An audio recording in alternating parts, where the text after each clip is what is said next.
Phillies Radio Network. Alec Bohm over the angled wall.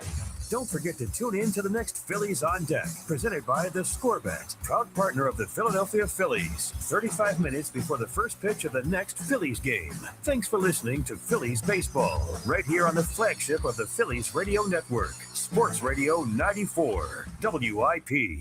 This broadcast was presented by Bet365, where winning is everything. Download the Bet365 app and lock in your picks before the game begins. Must be 21 plus. Gambling problem? Call 1-800-GAMBLER. Available in select states only. 94 WIP HD1 Philadelphia. Powered by the Tasty Cake Studios. This is the Final Out. Sponsored by the Philadelphia Parking Authority. Sports Radio 94 WIP. An Odyssey Sports Station. Alvarado ready, and a pitch. Swing and a miss. He struck him out. The ball game's over. And the Phillies pulled off a series sweep, and they pulled off a season series sweep, winning all 6 games over the San Diego Padres. It's the 4th time in franchise history that the Phillies have swept a season series of 6 or more games as they beat the Padres today 6-4. Well, it certainly would be nice to play the Padres all year long. Seem to dominate this team. 23-7 since that's what's in dropped. They certainly have their way with the San Diego Padres. Welcome on in. It is the Final Out, sponsored by the Philadelphia Parking Authority, offering valet parking at the Philadelphia Airport. Jack Fritz alongside Ike Reese. No Spike today as we react to the Phillies sweeping out the San Diego Padres. And as of right now, Ike, we're in a playoff spot, pal. There you go. I mean, listen, great sweep for the team. Great dub for the team. What do you say, 6-0 this year versus the Padres? Yeah, 2 straight sweeps. I mean, that's what's in. That is what's Come in. on, man. I didn't know you was a play on words guy. That might be the single worst slogan I've ever heard. No, that's a tough one. For a team that's trying to contend for a title. But the Phillies need these type of series wins. They need these type of series sweeps. It's going to be a tight race amongst them and maybe 4 or 5 other teams all the way down to the wire. The Phillies need to get these type of W's when it's to their advantage. This was a team they faced last week. They did a great job, walked out of San Diego with a sweep, and to get them back here at home and 2 of your top pitchers going in Sanchez and Wheeler, you got to win 2 of the 3 without question. The Nola win was a bonus. You'll take that. So you get a sweep, head into another important series. And the Phillies at this point, you just got to keep racking up as many W's as you can.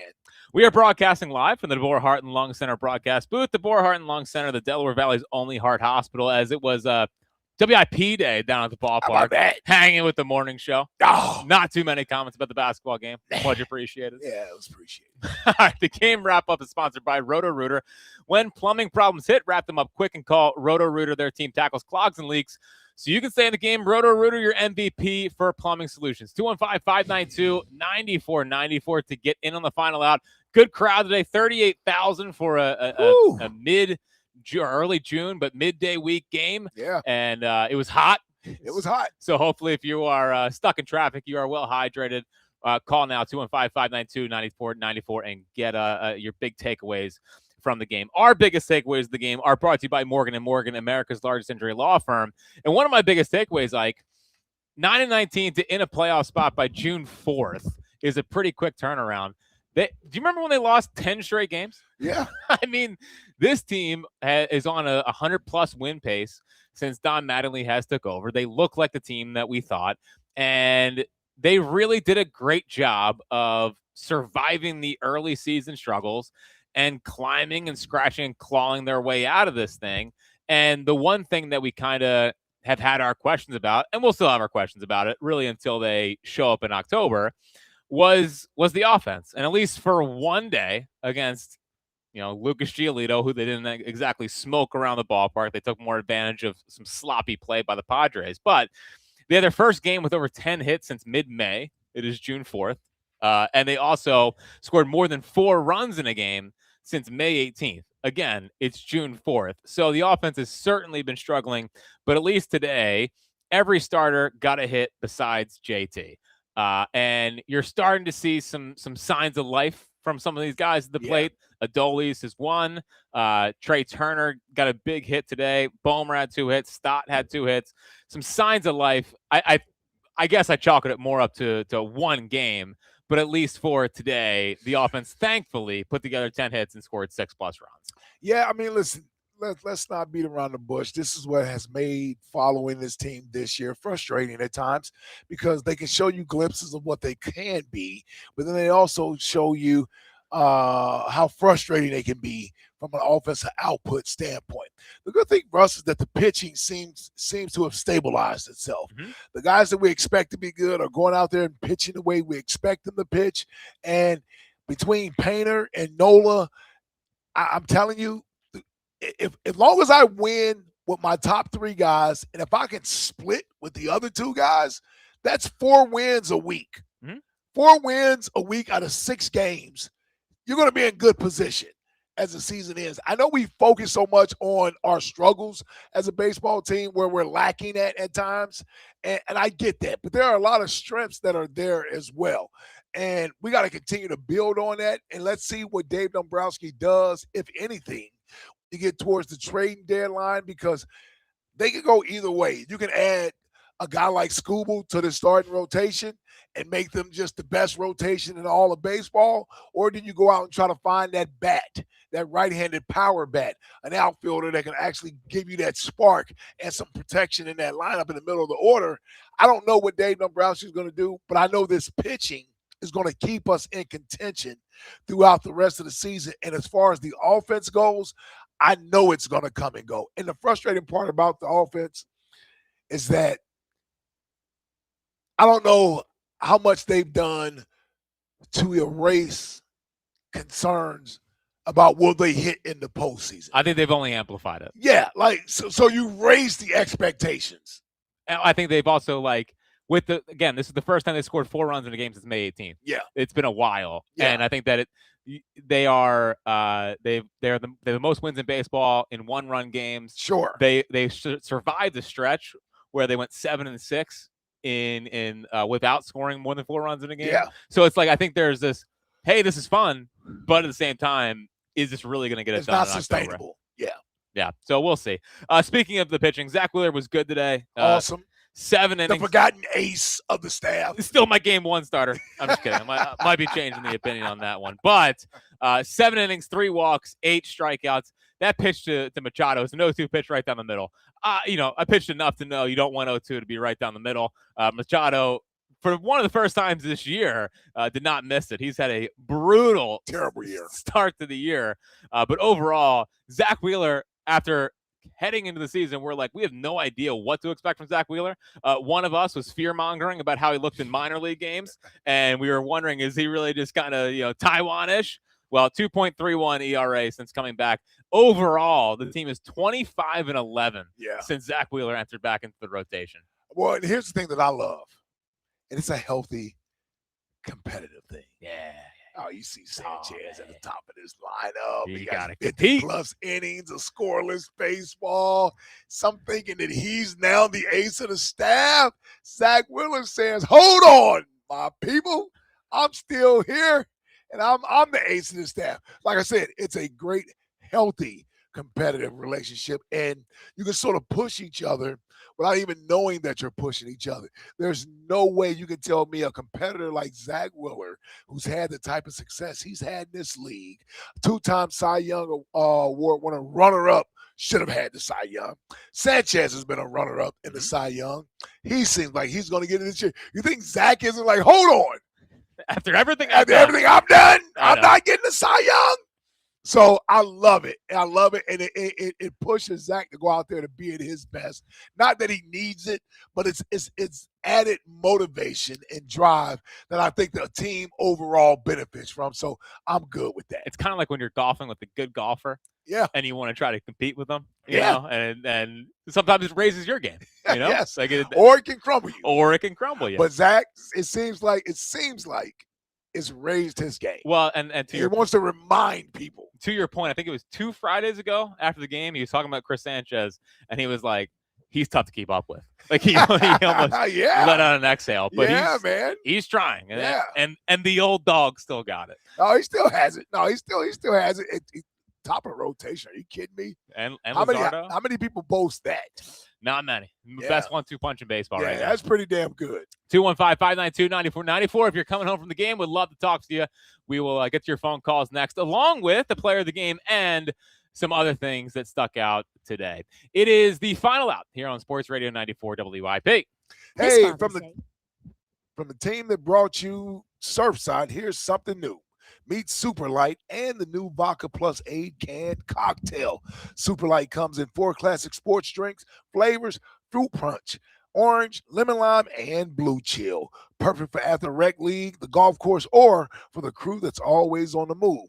Just 90 calories, 0 sugar, and 0 bubbles. Super Light is here to fuel the moment.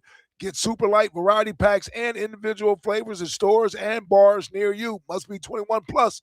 Please drink responsibly. This Father's Day, show your dad just how much he means to you with something truly special from Cozy Jewelers in Newtown Square. Whether you're looking for a custom piece designed just for him, a luxury watch, cufflinks, bracelets, or something classic and timeless, Paul Cozy and his team make the experience personal from start to finish. As a family-owned jeweler for over 35 years, Cozy is known for incredible craftsmanship, honest guidance, and helping you find the perfect gift for every style and every budget. Stop by Cozy Jewelers and celebrate your dad with a gift he'll never forget. Cozy Jewelers, because dad deserves something just as special as the moments he's given you. At Bank of America, we support businesses at every step, providing insights and expertise to help you gain an edge. What would you like the power to do? Explore winning business solutions at BofA.com/gamechangers, official bank of the FIFA World Cup 2026.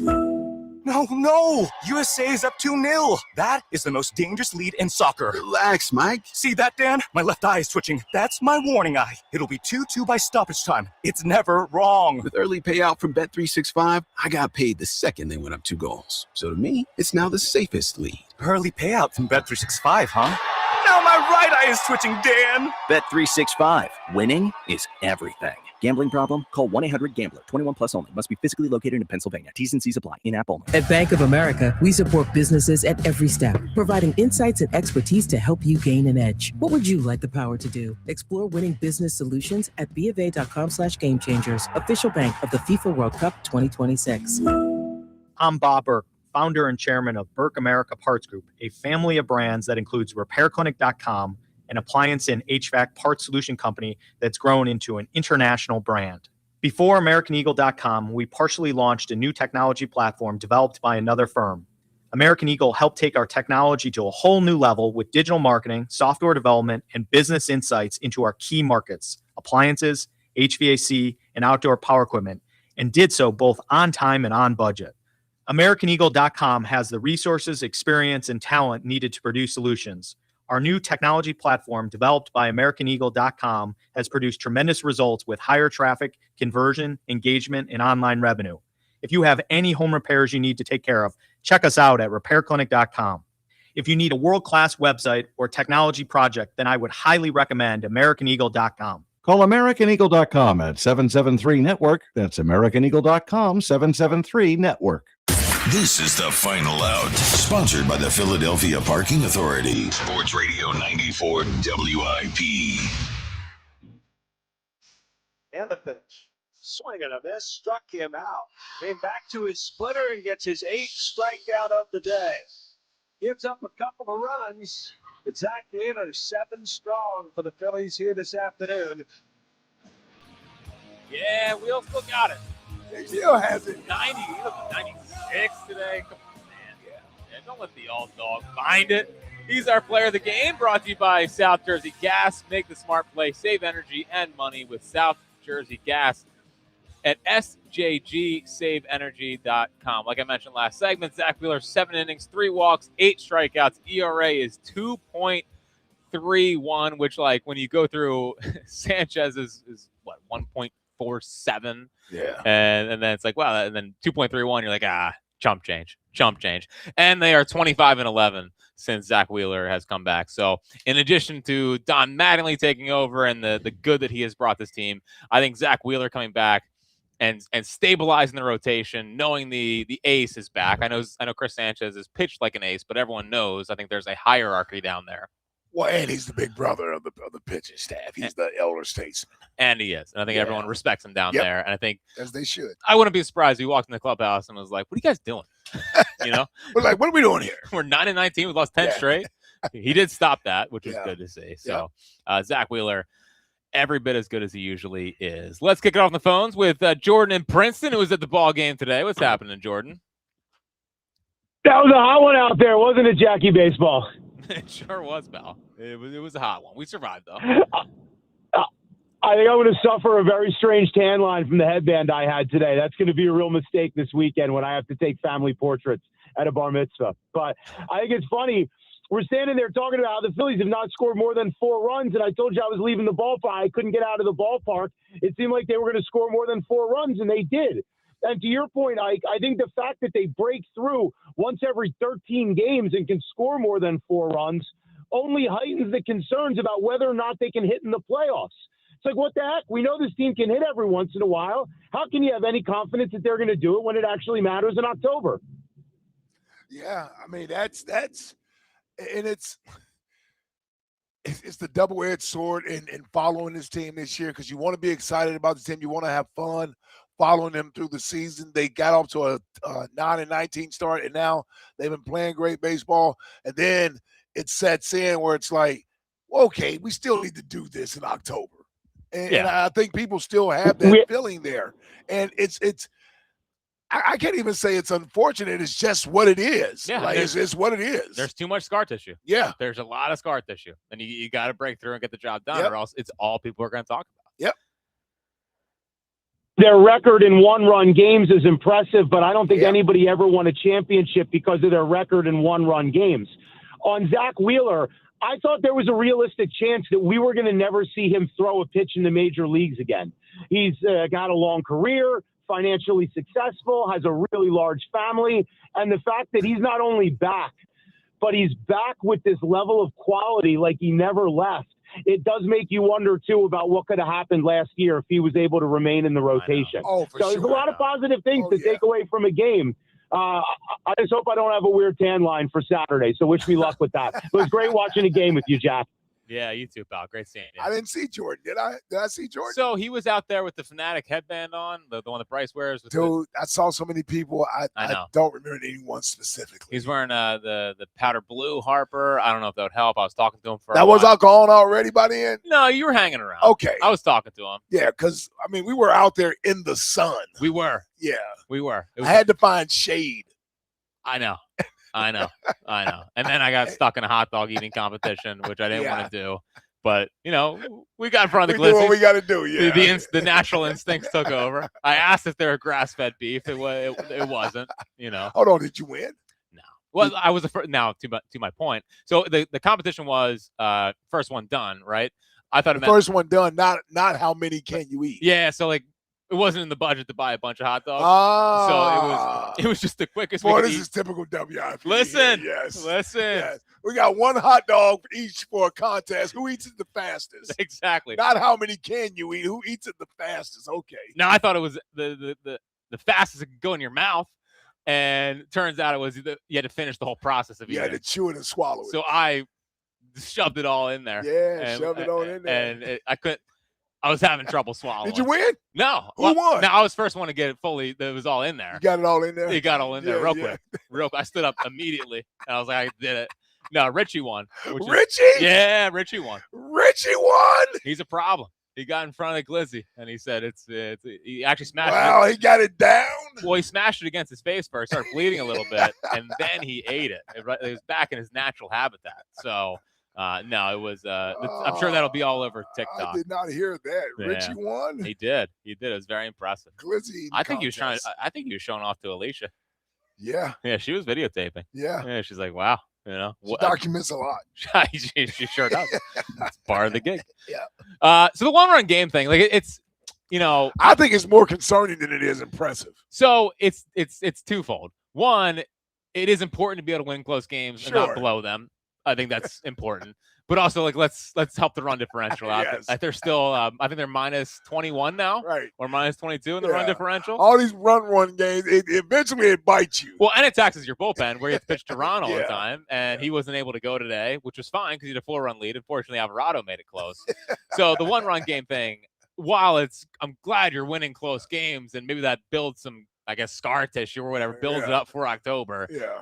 We need a laugher. Yeah. You need a few of those where you don't have to sweat it out as much. And speaking of Alvarado, he did cost you a parlay. Yeah. He did. Yeah. Right he there did. in the ninth. Yeah, he did. He thought I had the under today, and that 2-run home run. Yeah. Glad you pointed that out. Yeah, we had to. Yep. We had to. That's what we do on this show. And then other things that kind of stuck out to me tonight was good stuff from Adolis. He hit the home run. We got a good time. We got a little bat flip. That's what he's supposed to be. Like, hit the home run. Hold on. He should be flipping bats. Yeah, he should be. Listen, sometimes as an athlete, you got to trick yourself into you're great again. Okay. And that's what Adolis. That's what that was. Okay. You got to get the swagger back. Yes. Okay. All I'm saying is 3 straight games he smoked the ball at least once a game, sometimes twice a game. So it's baby steps. Extra BP is helping. Well, I didn't know that off-day BP would be the thing that saved Adolis Garcia. I think he's shortening his stride or shortening his swing a little bit, trying to be a little quicker. He was getting his doors blown off by the fastball, so maybe the game is slowing down for him a little bit. But at least he went yard tonight. He smoked a ball right at the center fielder, staying up the middle. Things you like. How old is he? 33. Been in the league a while, right? Well, he got a late start. Oh my God! What is that? What's the oh my God? Well, my thing is that he's giving me this whole. He's getting used to it. He's learning. He's a vet. Yeah, but should he not know all these things already? I don't know. Baseball's tough. It's hard. It's God. hard to hit a baseball. Not all of us can just like run downhill and go hit the running back. You know what I mean? There's actually some skill to this. All right. I'm just saying he ought to know his strengths and weaknesses and areas to stay away from. 33 years old. That's a few years in the league. Listen, he's only been in the league since 2018. All right. So what is that? 7 years? Oh, he came up late. Yeah, he didn't. So he was at St. Louis as a 25-year-old, but then he went to Texas. He started playing every day as with Texas at 28. So what do you think about late bloomers? There's nothing wrong with a late bloomer. Okay, I didn't know. What? Because you were drafted at 24? No, I'm just asking about guys that baseball. Either you're good early or you're not. You telling me he's a late bloomer? He was a late bloomer. Okay. Sometimes there's late bloomers. Worth was a late bloomer. Okay. Yeah, it happens. All right. It happens. He doesn't look like Worth right now. Painter might be a late bloomer. 215-592-9494. That's not acceptable. Yeah, it is. I told you 2 years from now, he's going to be a problem. Coming up next, we'll take some more of your phone calls. Last segment of the final out. We will also get the wow moment of the game. A look ahead to tomorrow. We got another game tomorrow as the White Sox come to town. Ooh. And have to get our thoughts on last night as Chris Sanchez's scoreless streak comes to an end. We'll get to that coming up next here on the final out, which is brought to you by the Philadelphia Parking Authority on Sports Radio 94 WIP. Hey, let's talk about FanDuel. Who do you think will be wearing the ring at the end of the NBA Finals? Take your shot with FanDuel, and you just might be celebrating a victory of your own. Right now, new customers can hit the court with $350 in bonus bets guaranteed after betting $5 for 7 straight days. FanDuel, in partnership with Valley Forge Casino, is the best place to bet all your favorite players during the NBA biggest event. Play your game any way you want to. Seek out an individual player market for baskets and rebounds, or build an epic same-game parlay for a chance at a bigger payout. It's up to you. And best of all, with FanDuel, you get paid instantly when you win. Now, listen, I know I told everybody yesterday that I'm taking the Spurs in 7, but I was also right about the Knicks winning game 1. So I hit that up. I still believe the Spurs will win this overall series in game 7, and also like the Spurs in game 2 to win outright. So if you're ready to play your game, just visit FanDuel.com/local to join now to get $350 in bonus bets guaranteed after betting $5 in 7 days. FanDuel, an official partner of the NBA. FanDuel Sportsbook is the official sportsbook of 94 WIP. 21 plus and present in Pennsylvania. First online real money wager only. Minimum $5 wager required for 7 consecutive days. $5 first deposit required. Bonus issued as non-withdrawable bonus bets which expire 7 days after receipt. Gambling problem? Call 1-800-GAMBLER. Wow. Okay, this one says you get a free phone if you switch. Hey, this one also says you get a free phone if you switch. Yeah, they all do, hon. Huh. The T-Mobile one says their customers had the lowest wireless bills versus the other big guys over the past 5 years. And their latest experience plans have Netflix included, plus a year of Dash Pass by DoorDash. Hang on, let me see that. Oh, yeah, we're switching. That's what I'm talking about. Do we clap now or... At T-Mobile, get savings that keep stacking up. That's value you can feel every day. And right now, bring your phone to T-Mobile and we'll give you $400 when you switch. Savings based on Harris X billing snapshots from Q3 2021 to Q4 2025 compared to average AT&T and Verizon bills. Comparison includes discounts, credits, and optional charges. $400 with new account on qualifying line. Unlocked device credit boarded 90+ days with device and carrier. Entirely redemption required. Virtual MasterCard typically takes 14 weeks. No cash access and expires in 6 months. Card issued by Sunrise Banks and a member FDIC. Visit T-Mobile.com. This is the story of the one who keeps multiple buildings running smoothly day after day. Plumbing that flows, HVAC that hums, cleaning supplies that keep surfaces sparkling. That's why she counts on Grainger. With easy reordering online and 24/7 support, Grainger helps her keep the products she needs on hand. So shelves stay stocked and buildings stay ready. Call 1-800-GRAINGER, click Grainger.com, or just stop by. Grainger, for the ones who get it done.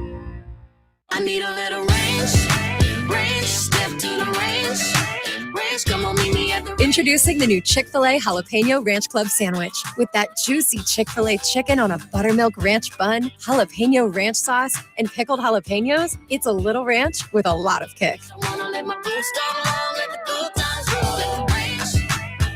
The new Chick-fil-A Jalapeno Ranch Club with original spicy or grilled filet. Available for a limited time only. Order ahead on the Chick-fil-A app.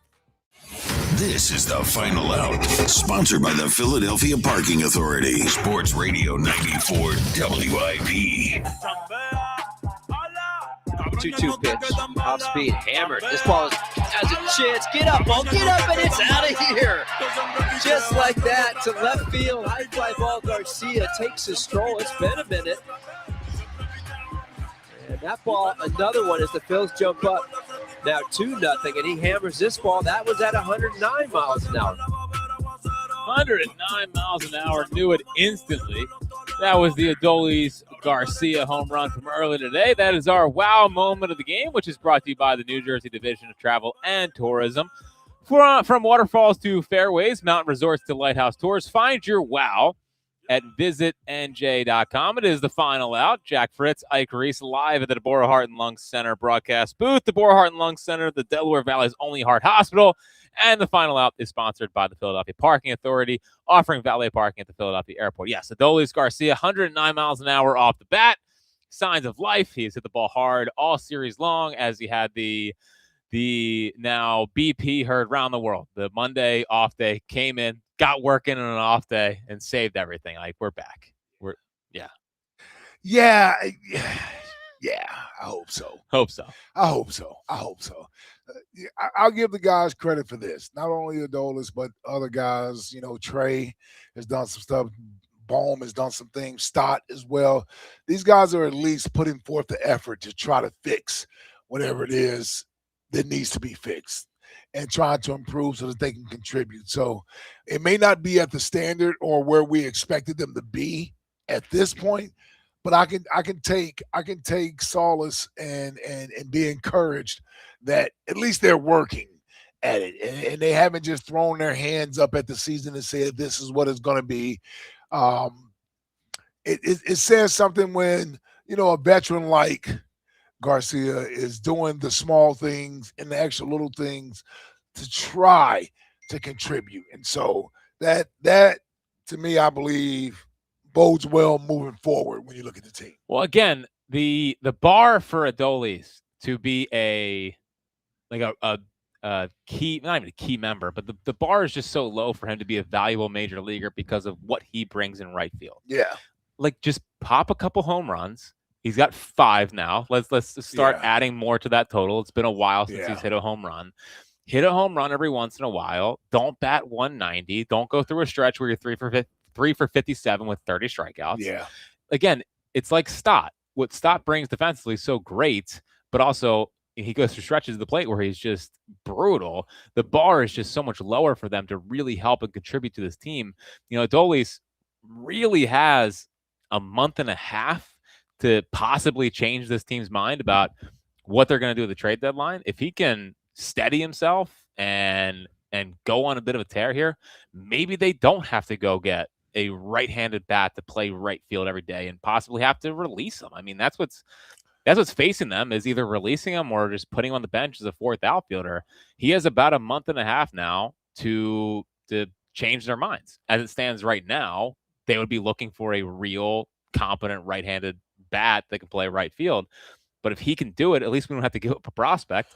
Sure. And we could, he can actually be the $10 million right fielder that we thought. Yeah, I mean, if the Phillies had their druthers, I would imagine they want Garcia to be the guy that's out there.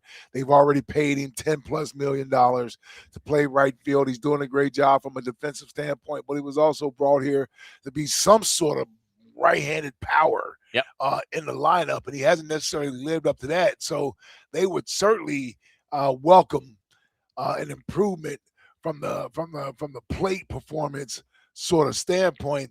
I just don't know. I don't know if it's there. I don't know, and that's the thing. The thing with the Phillies, right? I look at the Phillies and I say, you almost have to view them in different stages. There's one thing to be, are you a competitive team? Are you one of the top two teams in your division? Can you be a playoff team? That's a bar to cross. Mm-hmm. And then there is, all right, are you a pennant contending team? Like, can you beat Atlanta or Los Angeles?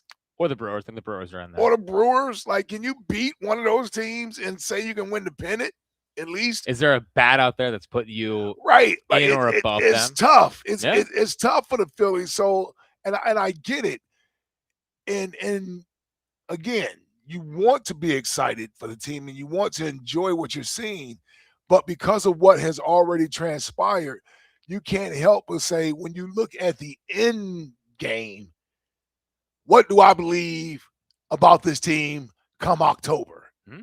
And they don't get the benefit of being the young up, like the Flyers. The Flyers are the only team in the city right now has the benefit of being a young team with low expectations. Mm-hmm. Everybody else is, okay, you made the playoffs, but what does that mean? Like, yeah, who cares? You make the playoffs every year. Yeah. It's what have you done for me lately? So, and that's where the Phillies sort of find themselves. And I don't know if they can get to that point of putting the fan base at ease as far as being confident about the postseason without either adding a big bat or these guys showing over the next 6 weeks that they are continuing to ascend. Because even the little splashes that we've seen out of Stott and Bohm and Garcia, they're only these little splashes. Yeah. It's not scorching. They aren't scorching. No, I think Dave Dombrowski is heading into a really, really tough deadline, because I could make the case like 3 positions, and if you want to count center field, could be on the table of upgrades. Like, I think you could maybe find a new second baseman, maybe find a new third baseman, maybe find a new right fielder. And like, he has to determine if these guys stabilize and have a good next 6 weeks. Is this real or is it not? Yeah. Like, and I know today was good, sure. But again, it's the first time they scored more than 4 runs since May 18th. Yeah. So a good day. Not to mention potentially add another starter in the rotation. Yeah, I mean, to replace. I mean, it's not as urgent, but if the opportunity is there to do it, that's something they have to explore. And if it's Skubal, that's really what I'm hinting at. Yeah. Skubal would be crazy. I would still prefer going and trying to add a real bat, but right. Like, if you're looking for a force multiplier and someone could really like change the equation here, entering into a playoff series with Skubal, Wheeler, and Sanchez, it'll be the 4 aces. Better. I mean, it's just Oswald was kind of done, right? So that Oswald, at worst, that's Luzardo. Yeah, right. Sure. And then the other 3 is Hamels, Lee, and Holiday. Yeah, and that's probably better. Sanchez, Skubal, and Wheeler. I mean, that's at least 2 of the top 5 pitchers in baseball. And then when Zach Wheeler is Zach Wheeler, top 5-ish. Yeah. And then Luzardo has top 10 potential, which is maybe not what Hamels was. But regardless, in that year, at least he had 279. I'm not trying to disrespect Cole Hamels. He was great that year. Hamels is better than Luzardo. Starting as number 4 starters. So we'll get to some thoughts. Well, he was the third best of the 4 aces. That year he was. Period. Of the time of them being here, he was the third best of the 4 aces. Oswald was really good after they got him in 2010. Oh, come on, man. No, but Hamels did have the complete game against the Reds. Yes. And He's a Oswald blew game. Well, Lee blew game 2. No, I'm talking about and Lee didn't really blow game 2. I think, exactly. How about that? How about the fact we didn't hit after the second inning? No. He's talking about a different game than I'm talking about. I'm talking about the Giants series. Oh. He still blew game 2. Don't let Cliff Lee off the hook. He blew game 2. Oswald didn't really blow it. But he carried us in 09. Well, Oswald had to pitch out of the bullpen in one of those games and then come back and start regardless. We're getting into 16-year-old issues. All right, so we'll get to some thoughts on Sanchez in a second, but White Sox come to town this weekend. I know what you're thinking. It's a strange team. Well, they're better than we think. They're really good. Really good is the stretch. But they have the same record as the Phillies, and they rake. I mean, they have a bunch of random guys, but they all of a sudden they are really, really hitting the baseball well. Anthony Kay is starting for them on tomorrow night. Yeah, I'm more concerned because our 2 best pitchers have already gone. Well, Luzardo's starting. I get it. Yeah, Friday. that's one. Yeah. Knowles is heating up. I told you that. I'm just saying. Let's see what Toy Story's got for I get us. a little nervous. Toy Story. I don't even know why he still calls him Toy Story. Well, because he goes by Andy. He was named after Andy from Toy Story. Oh. Yeah. That's his story. Yeah. When he pitches bad, it's Toy Story. When he pitches well, he's Andrew Payne. He's Andrew. Yeah. You prefer to call him Andrew. Yes, because Andy is a child's name. Well, Andy Pettit wasn't a child. Yeah, I know. It's just that when Andy Painter sounds like it doesn't flow off the tongue. Andy Pettit sounds like a guy, right. Andy Reid. Andy Painter. Yeah, Andy Painter. That sounds like he's got a 5 ERA. Andrew Painter is a Cy Young contender. Okay. So Anthony Kay has a 1.95 ERA his last 6 starts. So White Sox, don't think that this is another easy weekend for the Phillies. They're a pretty good team. Let's check in with Ed in Phoenixville. What's happening, Ed? Ike, Jack, great seeing you at the game today. You too, pal. Have you stopped sweating? It was hot out there. I haven't stopped. I've slammed about 2 liters of water on the drive back and haven't had to go to the bathroom yet. So it's going to be an ongoing. Wow, yeah, that's hitting you at 3 a.m., pal. Before it is. Yeah, I mean, I'm not only on the wrong. My delegation needs to constantly reapply in heat like this. But I was glad to see Joe Delia was wearing a hat. Okay. Nice. I didn't want to have anything to say. So what do you got? What do you got, Ed? It was. I mean, I really loved seeing Adolis' home run. It's just he has an awesome bat flip. I'd like to see it more often. It reminds me of what Brett Boone used to do when he would just kind of, And it's like it sucks when you're going against him, but if he can get a little bit of juice and I know we need to add a bat probably, but if everyone throughout our lineup can just be incrementally better and start just be like pests on the base pass, you don't have to be like Aaron Judge, but be like a David Eckstein or Howie Kendrick, just just grind out at bats, run the bases, and I think that's how we're going to be incrementally better. David Eckstein sucked, man. I mean, what are we talking about? Slappy McGee, David Eckstein. Hold on 1 second. I mean, I don't know much about David Eckstein. I mean, we're looking at 2 home runs a year for David Eckstein. I get your point. 2? I get your point. You grind out at bats. That's the problem. It's they have a couple guys who should be more hitterish than they are. And then they don't have power. They're stuck in between. Bohm should be a 280 guy. Stott should be a 280 guy. Adolis should be a 25 home run guy. He's got 5. They're an offense that's kind of caught in between, Ed. Yeah. And I just, if Adolis can get going, and actually when he was in that sort of 5 for 60, whatever slump, he was drawing walks. So I really think he's, I'm not saying he's our solution, but if he could get to it sounds sad, but a mid 60 or 600 or even close to a 700 OPS, the incremental production we can get out of that, I think would be huge. But I just don't know who we're going to give up to get a huge bat at the deadline. That's the how is sort of the big question. Yeah, Ed, and I appreciate the phone call. They have guys. The problem is the tricky spot that this team is in heading into the trade deadline is that you're trying to keep the window open. You have an older roster. Do you want to give up some of these prospects? Now, I think also, are you going to extend Brandon Marsh comes into the equation here because they do have some outfielders down there that may be working their way up, but Marsh is also ripping the cover off the baseball right now, so he could be working his way into a contract extension. But the one to kind of watch is Gage Wood. I mean, he obviously has the pedigree. He was a first round pick. He's pitching well. He's a AA already. At the same time, he has not pitched more than 40 innings, even back to Arkansas. So maybe you could say, I don't know if he's going to hold up, and maybe he's a reliever long term, and you kind of sell high on him, and maybe you could flip him to the Red Sox for Wilson Contreras. I know the Red Sox keep saying that they're looking for a right-handed bat. Well, if they continue to play bad baseball, they're going to be out of it. But like Gage Wood possibly being on the table. Again, I don't think he's on the table, but if you are in a win now mode with most of your rotation kind of locked down, I mean, we got to give up Gage Wood. You have Sanchez, you have Wheeler for another year, but hopefully extended beyond that. Luzardo signed a contract. Nola's under contract for the rest of my life. And then Andrew Painter is here until at least 2030.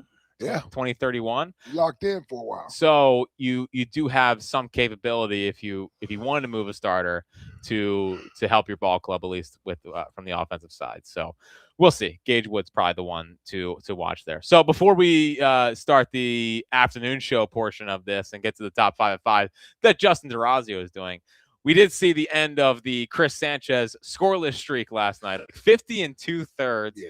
I know that you were overcome with emotion. Dude, as a fellow lefty, if you don't stop, as a fellow lefty, just soaking in baseball history last night. So he has the 5th longest streak in the history of the sport. It's been around forever. Yeah. There's been 19 perfect games. So technically, what we saw is more rare than a perfect game. It was. All I'm saying is this. It kind of reminded me of Jalen at the end of the 22 Super Bowl on the last throw of the game that Marsh threw, where Jalen hop, skipped, and jumped and threw it 20 yards. Oh, we're blaming Marsh. I mean, can you make a better throw? I mean, can we clutch up one time? It was a dribbler to left field. I mean, you got Ty France who can't run. He throws a 3-hopper to the plate. I mean, get some gusto behind it. Why couldn't that ball be hit the right field? Elise is throwing him out. He would have definitely thrown him out. Come on, Marshy. Would you get a bad grip on the baseball? Make a play, kid. You got to help your starter out. We got a streak. I thought he was taking down Oral. I really, when he was through 5, I was like, Oral is on. He's on watch right now. But still, the ovation, a minute ovation, Sanchez smiling. It was a cool night here at the ballpark last night. No, it really was. And it was cool to watch. And watching him go through this over these starts over the last month or so and doing what he's done. Listen, you don't get these moments very often in baseball. And when it's happening with your own team or one of your own guys, you certainly want to appreciate it. And as great as Christopher Sanchez was through this peak and through this run, the reaction by the fans in that moment, it really speaks to the level of locked in and being in tune in the moment and being a sports fan that's aware of the moment. I was real proud of the fan base last night and how that was handled because, listen, it's something we may never see again, and to have it happen at home where he can get that standing ovation and, Christopher Sanchez even giving a little smile out there on the mound. He wanted the record, but listen, he gave it a great shot. He gave it a great run at it, and to get the adulation from the fans last night, I just thought it was a cool moment overall, and doesn't surprise me because as much as this fan base, and I'm not pandering, but as much as this fan base at times gets knocked for being sort of vicious and heartless towards athletes or what have you, last night is something that should also be recognized as well. And the fans recognized what moment they were in. Mm-hmm. They recognized the rarity of what Chris Sanchez had accomplished. And the fact that streak was snapped here at home, he got a chance to be appreciated and applauded by his home crowd. So I thought the whole thing was cool. It would have been great had he gotten the Oral Hershiser, but just going through what he's gone through, becoming the all-time lefty to do it the most, and then 5th overall, that I think that's something to be proud of for Christopher Sanchez. And I thought a great job by Hunter Wendelstadt, the umpire. Yep. Who, listen, we're in a pitch clock era. Everything's timed now. Yep. And he knows, hey, if I go out, Wipe dust off the the plate, plate, it'll give him a time to soak it all in.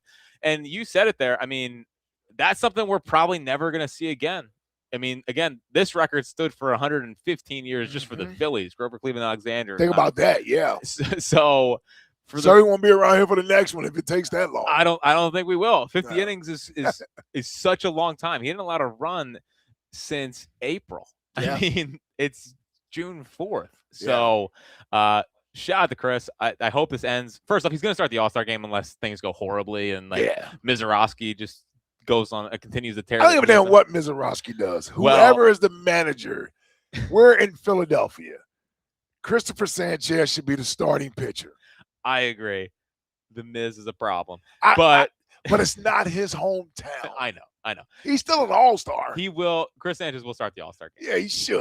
Come on. And Mizorowski's got plenty of Cy Young. We may boo Mizorowski. Yeah, he should be booed. If Sanchez is not starting, dude, hold on, who's going to be the manager? Who won Dave Roberts. Yeah, Dave Roberts. All right, Dave Roberts. I think he has pretty good emotional intelligence. If Miz starts the All-Star game, he's going to get booed. Yeah. It wouldn't surprise me. It wouldn't surprise me. But he won't. He won't. As long as Sanchez just does his thing until the All-Star game, and it's not like – but even if so, he's going to be fine. He's going to start the All-Star game. All right. Well, it's like Magic Johnson used to try to get players the MVP if the All-Star game was in there being played in their city. You know, Magic was the point guard. So, you know, a guy like Tom Chambers, I remember when they played in Seattle, he's trying to feed Tom Chambers the ball and get him points so that Tom Chambers could be the MVP because the game was in Seattle. Yeah. You know, you got to cater to the guy who's his hometown. Yeah. It's 250 years, the birthplace of America. In this country? Close to it. In this country? Is Delaware the birthplace or Philly? Delaware's the first state. Philadelphia the first capital. No, birthplace. Yes, it's the birthplace. 215-592. Well, you want to give me the capital in the first state? Well, the first state. I want to know the birthplace of America is here. Yes. Yes. It's written here. We told him to go screw. You know, that's how it all started. And then the Boston Tea Party. AJ knows all about it. It's heaven on earth. He's a big fan of the 2% tea tax. Oh, here we go. 2% tea tax. Hey, Ben Franklin came here. Yeah. Anyway, so that's going to do it for the final out. Don't go anywhere. We'll obviously keep taking phone calls. We are on until 6 here. Oh, we're not taking a break, right? We're taking a break. Oh, I didn't think we had a break. Dude, we just did like a half hour. I got you for a 40-minute final out, pal. So we got a nice little final out break, and then we'll do the marks or the afternoon show. I know. That was good. Not bad. Hold on. Dump that. Just kidding. So we're going to start the afternoon show. Coming up next, we're going to kick it off with the top 5 that I usually do, but Justin DeRazio's doing it. DeRazio, heading in, how do you feel? You feeling confident? I'm more confident than ever. Yeah, see, you got a little cockiness to you, and that's what we appreciate the most. So we'll get to the top 5. Back to the Phillies conversation. If you don't want me to talk about the Eagles, you better line up the phones when talking about the Phils. I don't want to talk about the Eagles. I don't want to talk about AJ. You don't want me to talk about the Eagles. So as long as we keep talking Phils, I promise, if there's Phillies calls on the board, I will not talk about the Eagles. That's a win for you. That's a win for me. And most importantly, that's a win for Ike. The top 5 is next here on Sports Radio 94 WIP. Hey, Joe DeCamera here. Picking out an engagement ring can be terrifying. Trying to find the right ring, no idea where to start. Well, let me tell you where to start. Family and Company Jewelers in Marlton, New Jersey. They are phenomenal. From junior on down, they will guide you through the process. Selection, shape, size, price range, they cover it all. Family and Company Jewelers, Route 70 in Marlton, New Jersey. You will not be overwhelmed in the buying process because you'll be in great hands with them. Get yourself to Family and Company Jewelers, the place to go. Family and Company Jewelers, South Jersey's diamond destination. Dudad Dental Group is proud to support Jordan and Nikki Mailata in the Mailata Family Foundation launch concert at Stateside Live. The Mailatas have been champions for underserved youth, core values of Dudad Dental Group. So join them June 11th at Stateside Live with a special musical performance by Jordan Mailata and appearances by Saquon Barkley, Landon Dickerson, and other Eagles. For info and tickets, go to stateside.live.com. Dudad Dental Group, official dentist of the Eagles. Visit PhiladelphiaEaglesDentist.com. Smile like the birds. Eliza, live. Millennials are not to blame. We laid the groundwork for the social media you make millions on. Friday, June 26th, 8 p.m., Borgata Hotel, Casino, and Spa. On sale at theborgata.com. We walked on Instagram, Gen Z, so you could run on TikTok. So be kind to millennials because we are just as angry as you are, but our backs hurt and we have heartburn. Eliza, live. Check out Blue Chew Gold, the revolutionary 4-in-1 upgrade that targets both your brain and your body. Be ready in just 15 minutes. Use promo code 94 for 10% off your first month of gold at BlueChew.com. Now through June 30th, during the BMW Ultimate Sales Event, take advantage of exceptional offers on the BMW X1. Visit BMWCenters.com. See website for details. BillsHappen.com is not a lender. It does not make credit decisions. Must be 18 years old. Not available in all states. Honey, everything is so expensive, and our bills are piling up. You're telling me credit cards are maxed out, rent is due, and the car payment's right around the corner? We need some extra cash. We should do what my friend from work did. She went to BillsHappen.com and got the money she needed the next day. Our credit is not great. Are you sure that would work for us? BillsHappen.com is one of the largest personal loan networks. They can help people with all credit types get up to $5,000. Sounds like it's going to be a hassle. My friend said it was super easy. She did it right from her phone during her lunch break. If you have a regular source of income, you can be approved for a loan for up to $5,000, and your cash can hit your bank account the next day. BillsHappen.com's lenders have millions of dollars to lend, regardless of your credit history. Guess what? I went to BillsHappen.com, and we're getting our money tomorrow. Wow, that's fast. Problem solved. If you need extra cash, go to BillsHappen.com. That's BillsHappen.com. BillsHappen.com. 94 WIP HD1 Philadelphia, live from the Tasty Cake Studios. An Odyssey Sports Station. This is the afternoon show with Ike, Spike, and Fritz. Sports Radio 94 WIP.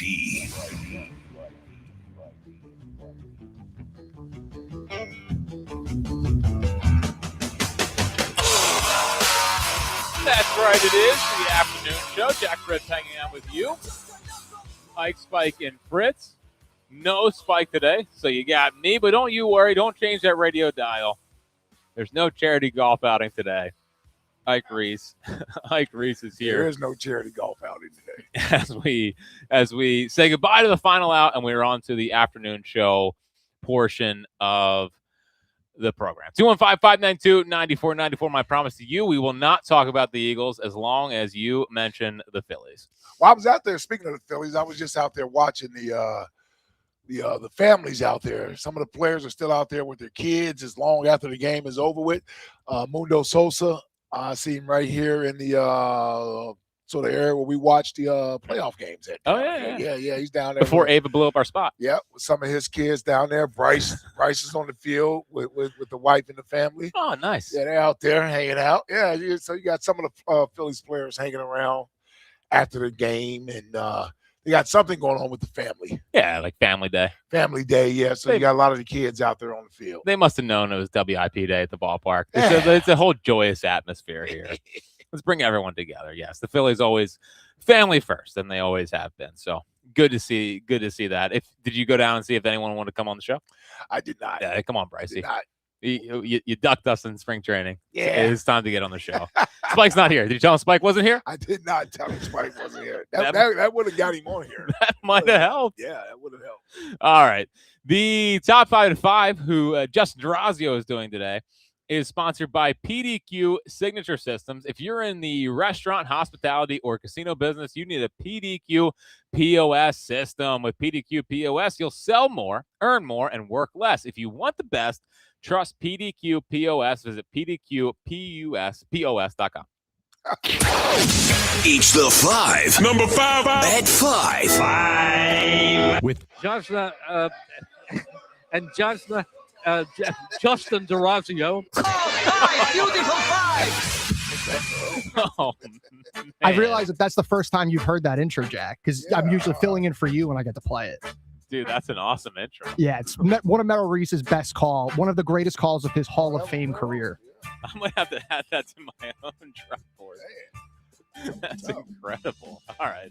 What do you got for us today? So today for you, on the fly, I threw an audible to myself. I had a different topic, but I threw an audible, and I've got 5 questions from WIP Day at the ballpark because you guys have been talking about it. I didn't get to go this year. I'm feeling a little left out, and I've got a lot of questions. Okay. Well, we'll try our best to answer. All right. Thank you. So number 5, I really want to know whose idea was the hot dog contest. It's a 2-parter. And why didn't Ike participate in it? Well, Ike wasn't there. So, I didn't even know about it. Yeah, he was. He had to find some shade again. So we were.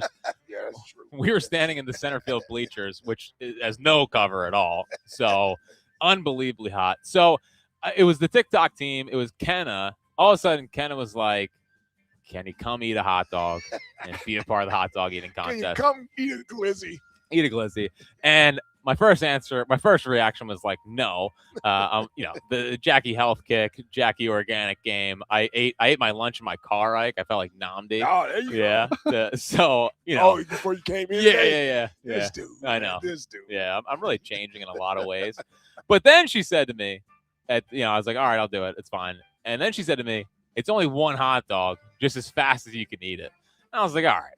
It'll be my heart's not going to stop, so I'll have one of these hot dogs. So I believe it was Kenna's idea. Louis Coco, I believe, was also a co-conspirator, and I'm sure the video will do numbers as John Ritchie did win. Oh man, we lost to another morning show host. Yeah, really, everyone was a loser there. I don't know if there was.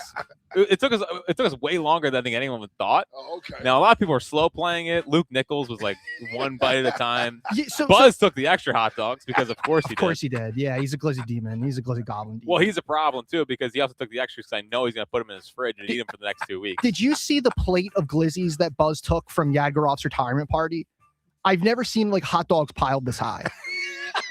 It was like seriously like of the piggies in a blanket. He's a glizzy goblin demon, dude. It's crazy. Glizzy gladiator. Glizzy gladiator. It's crazy. I think he just he doesn't make the most money in the world. He's probably trying to make Bro, ends meet. I'm in the same boat that Buzz is in. To eat glizzies like that though, that's diabolical. Yeah. There's a lot of issues with Buzz. Yeah, that's. Buzz is also a picky eater. Like on top of being poor, he's also a picky eater. So he just eats. Poor. Well, I have the same job he does. I know what he makes. I know. But yeah, no, he's a sicko. The way his eating habits are horrible. He eats soup straight out of the can, like he doesn't even heat it up. He drinks it like it's a You're supposed to dilute it. Oh man, I'm glad I don't see this dude, stuff. He just sips it. It's crazy.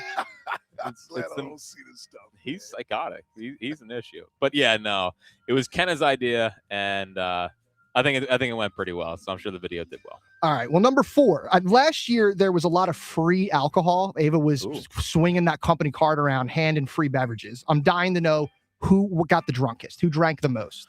Who was Justin Durazio this year? Exactly. Yeah. I don't know if we have a Durazio. I think everybody pretty much is mellow. I think we learned our lesson. Damn. from the Durazio experience. I didn't realize that people called. I thought I was the only one who knew I was drunk last year. No, I'm pretty sure. I'm talking around the station. I'm pretty sure you're belting out high hopes. I was at Bass and Stowe. I'll do that sober.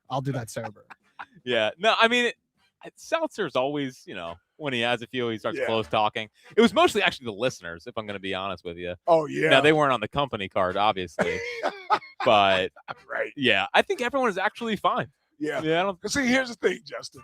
nobody wants to be that person. Exactly. That's To get true. blasted on the top 5. That's true. Yes, exactly. But Like, nobody wants to be that person. You also got screwed last year, Durazio, because we had to be inside because it was raining. So there's nothing really else to do. I know. Right. Whereas That's a good point. Whereas this year we were out in the We sun. were spread out a little bit. It could kind of, you know, you could sweat it out a little bit better, I Well, guess. And if I remember it correctly, last year was a NOLA day, so I had to drink a Yingling when I got there to support Knowles. And then from That's right. there, it just became Ava was handing them to me. So it'd be big surf sides. Yeah, I you can't got say that. now. Nah, don't draw snitch. Yeah, don't. They're good. I don't know what They're you're good. talking about right You can keep now. saying, you're just like, oops, another one? All right. I get it. Listen. Yeah, it happens. Yeah, we learn. Yeah. And hopefully next year you get the invite back. Well, hey, I had to produce the game. Last year I had to sit in my car afterwards because I couldn't drive. I had to wait for like an Wow, hour. Yeah, you should have called an Uber. Yeah, what was I going to do? Leave my car on the lot? Yeah. All right. All right. Number three. Last year, Jackie Baseball, he disappeared for like 2 or 3 innings. I think the passing still, I think it was giving him a lot of anxiety. He wanted to watch the game by himself. Did you disappear again? No, I stayed with the group. I was lobbying to stay at Pass and Stowe this time because I could actually watch the game. But I think Ike started the movement of, hey, we should probably go out there. The rest of the WIP crew is out there. We have to take. Yeah, you're right. We actually started in passes. So technically you did disappear. Yes. Yeah. And Ava's, begging everyone to get a photo. You got to be team players. We had to be team players. Yeah. So I did not disappear, but I will say, while Wheeler was throwing the no-hitter, I was absurdly locked in. Was not talking to anyone. So I did find myself alone in a group of many. Let me tell you, I was so locked in, I didn't even know Wheeler was throwing a no-hitter. That's good. I would say it didn't sit into like the 5th. Yeah, I was like, that's when I looked up in the 5th inning. I'm like, oh, they don't have a hit? Yeah. Yeah. No, so Durazio, I would say in a setting like this, I'm usually all right. In a playoff game, if they're losing, oh, kidding me? I will seek out. Yeah. I will seek out to be by myself. I'm the same about it. Yeah, a playoff game's it's a different story. This is supposed to be a team bonding experience, though. Yeah. Yeah. Well, we had the cool kids section. That was all of us at Pass and Stowe. Oh, okay. And then we decided to take our crew, and that would consist of me, Fritz, Gilio, Tucker, Hugh, Angelina, Hugh. Now, what'd you make Who of? else? What'd you think of? That was it. What'd you think of Gilio's hat? What was his hat? This doesn't count towards top 5. Yeah, what was the hat? Right, he had the WIP hat. Which again, we don't wear again. Yeah. They're wearing the WIP gear out. While it's nice, it's like you're just drawing attention to yourself. It's not a. He screams like a dad hat to me. I thought it was a little too flat brim for Joe. Yeah. Yeah. I can understand that. He can't pull that hat off. Not really. No. He's more of a dad hat guy. He looks like a little kid with that kind of hat on. Yeah. Like he doesn't bring it down. He had it up a little bit. Yeah. And the WIP hat is a no. No, it's a huge no. Yeah, it's a no. Yeah. I don't think I would ever wear it. Never. And again, sometimes I'll wear the polo. Yeah, I wear the polo, or I may even wear the t-shirt. The t-shirts are fine around the house, but it's mostly house gear. Like if I wear it out, I feel like you're just begging for someone. Yeah, why do I want somebody to know I work at WIP? Exactly right. Yeah, yeah. You wear Eagles gear out. I don't even like wearing Eagles gear out. Yeah, I'll wear Phillies gear out. Yeah, and or Flyers gear. You're working Flyers gear, exactly. You're working that in the repertoire. You see it? Yeah, I see it. Once a week now, we're getting some Flyers gear mixed in there. But yeah, the Gilio hat today. No. Well, that's the thing about Gilio. He looks odd in all his clothes. Yeah. Don't matter what it is he wears. He's not a looksman. He's not. And then don't let him fire that thumb at you. the hammer thumb's a real problem. The hammer thumb is a real. No, we did not get Joey IPA today. He was mellow today. He was toned down. He was dead. Because if you get 1 or 2 in him, he's a huge problem.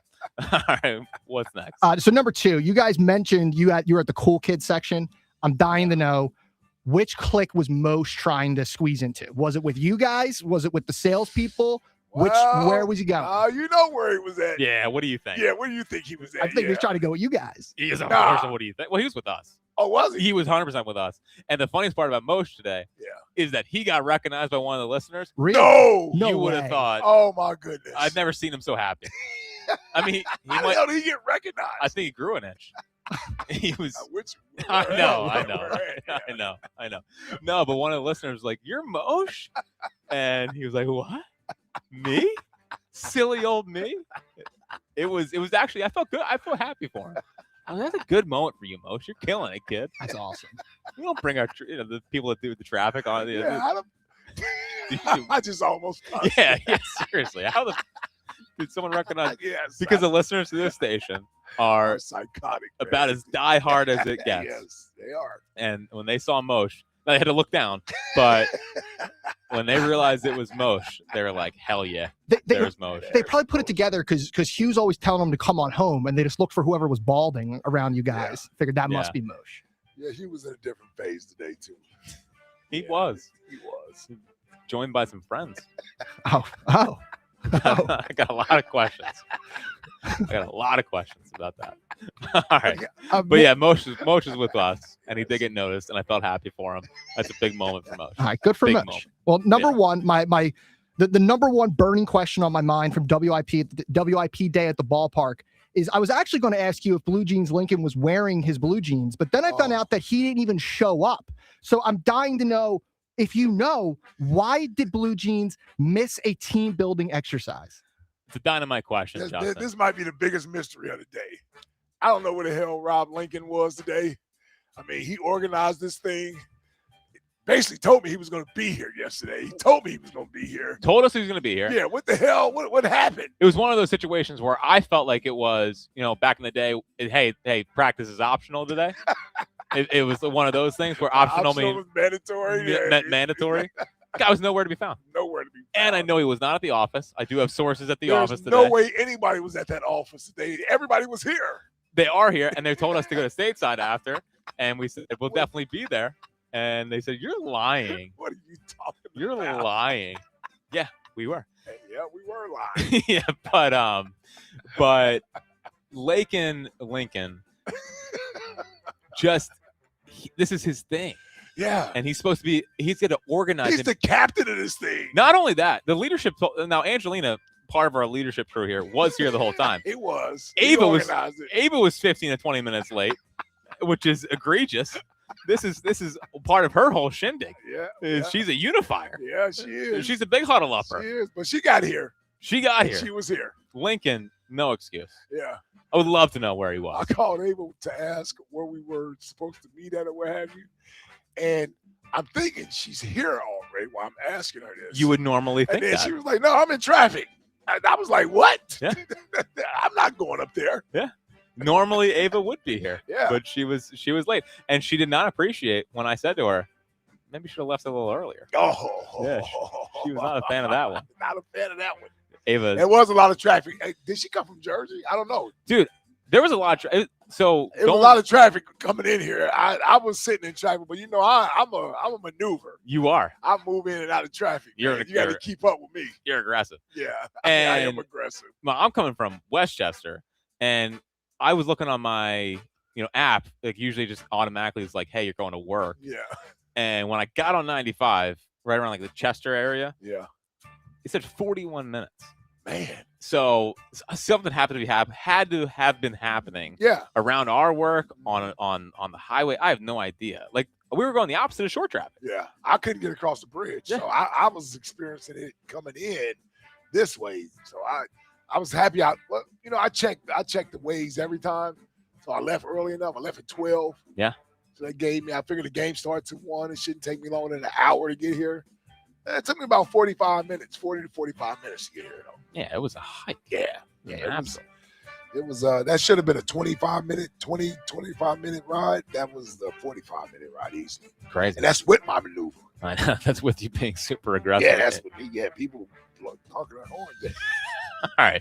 Well, good job, DeRazio. A lot of I hope we answered all your questions. It was a good day at the We actually ballpark. took Jack's top 5. Well, he's not going to be here tomorrow, so he can't do the top 5 things he noticed from the day at WIP day. And I wouldn't really know because I had to watch the game to make sure that we were all good for the final out. Show, yes. This hour is sponsored by Guided Door and Window. Receive 20% off all windows and doors with no money down and up to 3 years to pay off interest free.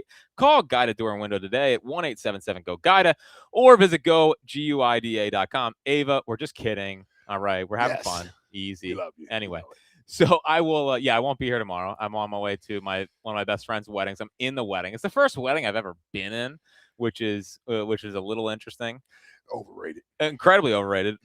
don't ever want to be in a wedding again. Yes. I'm very happy for them. Yeah. But all of a sudden, see, now you realize you just want to come to the wedding. It's the best. Yeah, you don't have to. See, now you got to be a part of rehearsal dinner. You got to be a part of rehearsal this, rehearsal that. You got to be there early. Way early. For everybody to take photos. Yes. Group photos. Yeah. And the thing I'm dreading the most. Yeah.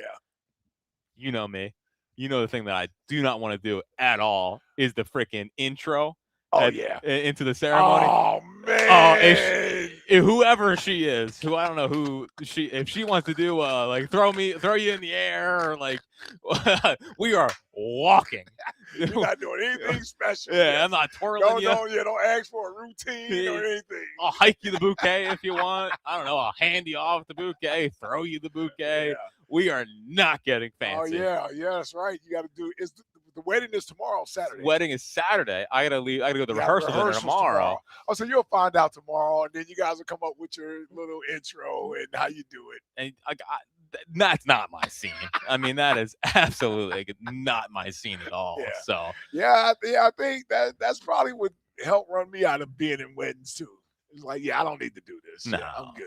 Like, hopefully we can just lock arms or walk in. Just get on down the aisle. We don't need to create a spectacle here. We don't need to make this into something. So being in a wedding is turning out to be an incredibly overrated and expensive experience. I got to pay for 2 nights of this 2 nights at this hotel. I got to pay for the rental and a gift on top. And a gift on top of all that. What are we talking? It turns like an $800 wedding.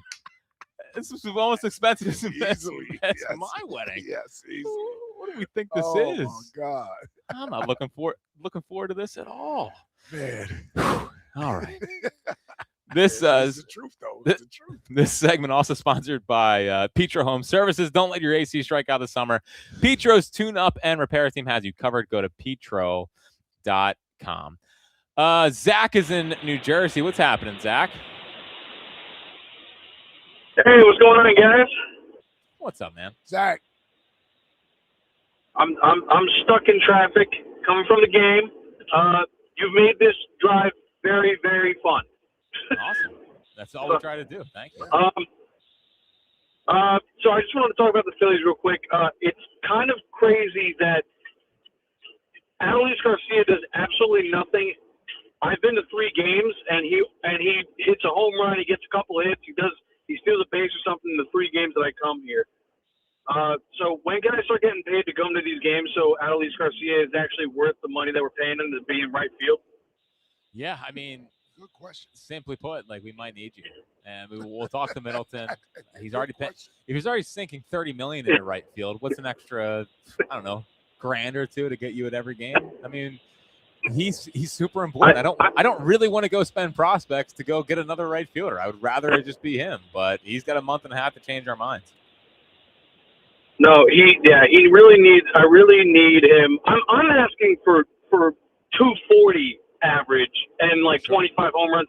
I just enjoy having a ball fly into right field and not freaking out over it dropping because of whoever we have out there, whether it's Kepler or Castellanos or who else has been out there. I have no idea.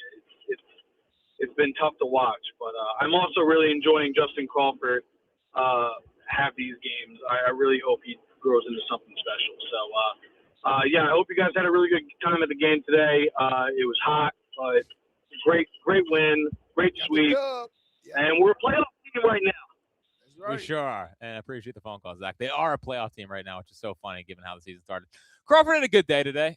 He had a double, which was nice early, pulled it down the line. He had a walk late, and he stole a bag that kind of set up a run. So, in Crawford's, his average is low. Yeah. He's in the 230s right now. For a majority of the year, he's kind of in the 280s. And you're like, all right, this is fine. He kind of had a tough stretch there, and he's been in a bit of a tough stretch. I think the one thing I give Crawford credit for is it does feel like he's been in the middle of some rallies for this team. He's had some moments. Yeah. So again, he's a 22-year-old kid. Yeah, he's a rookie. Yeah. He's a bonus. Sure. What he can't be is a liability. And he hasn't been even during his struggles. I haven't felt like he's a liability at the plate. In the field, it's mainly, to me, the plate is the bonus. in the field is where he has to at least hold his own out there. Sure. In the field, because you got to have somebody out there playing center field. His bat in the lineup, I don't know, is as prevalent or prominent as some may hope it would be. I look at the lineup and I say, I look at our top 4 or 5 guys. If they're not doing what they're supposed to do, then what's the rest of the lineup supposed to do? Yeah, and that's the way I look at it. We just don't have a deep enough lineup to where we can say our top 4 or 5 guys don't have to hit the back half of the lineup and carry us. We don't have that. Yeah, I mean, theoretically they should. I mean, Bohm and Stott should be better, but they just aren't. Yeah. You know, I mean, Bohm's shown some signs of life. Stott, you keep waiting and waiting. He had the big double last night, which is good. He got a hit today. He actually had 2 hits today. But like, they should theoretically have a longer lineup because they have a good amount of pedigree guys, but they don't. And it's really just Harper, Schwarber, and Marsh. You hope Trey's a part of it, but it's really Harper, Schwarber, and Marsh. Yeah. And after that, it's a question mark. Yeah. The Twitter question is brought to you by Mark's Jewelers. Thinking about getting engaged? Shop the home team at Mark's Jewelers with over 3,000 5-star Google reviews. So I asked, are you more glass half full or glass half empty with the Phillies? How do you think voters are voting? Yeah, it'd be glass half full right now, right? Now, it may not be overwhelmingly glass half full, but I would get a slight edge. Let's go 53%. 50-50. Okay. Glass half full, glass half empty. So that sums up where we're at. I mean, they're not going to be able to change the narrative around them until October. Yeah.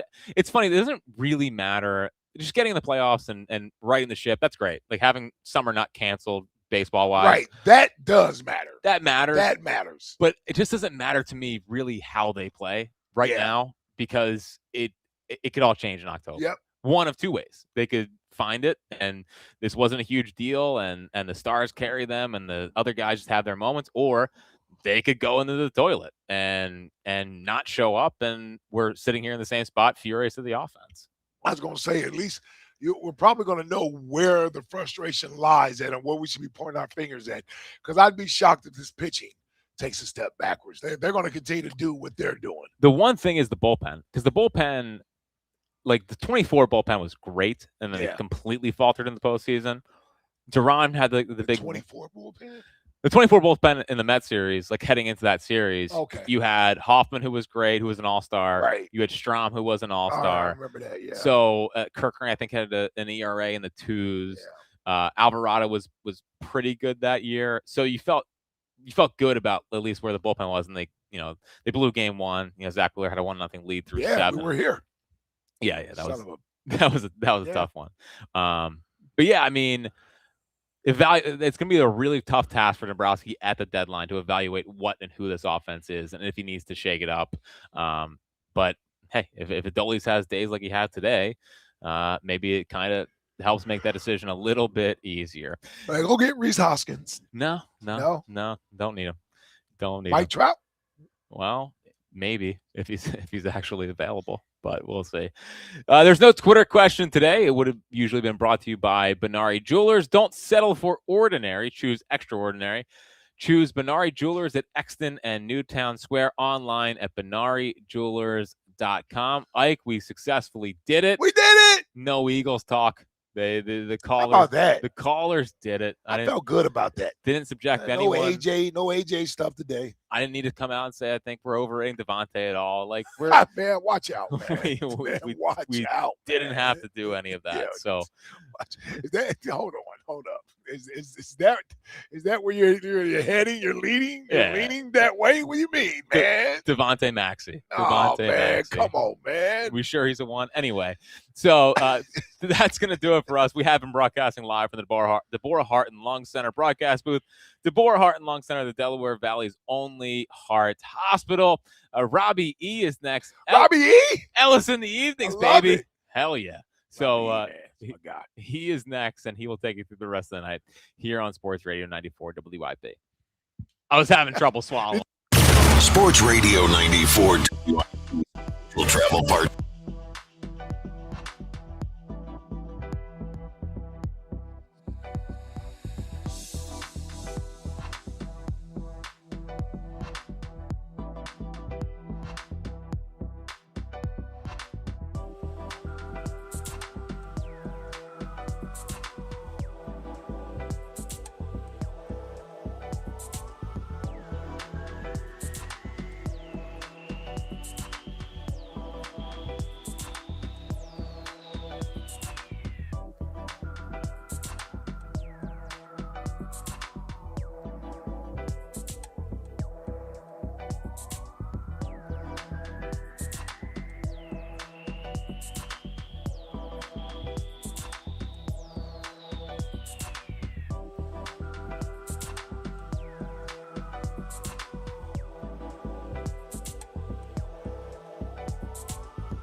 Oh.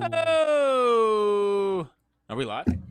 I think so. Yeah, we're live. Filling time for a minute. Well, I don't think we have to fill time because we kept the stream up. So we kept. Oh, well then let's just freaking roll, buddy. Yeah, let's go, pal. All righty, let's do it. All right.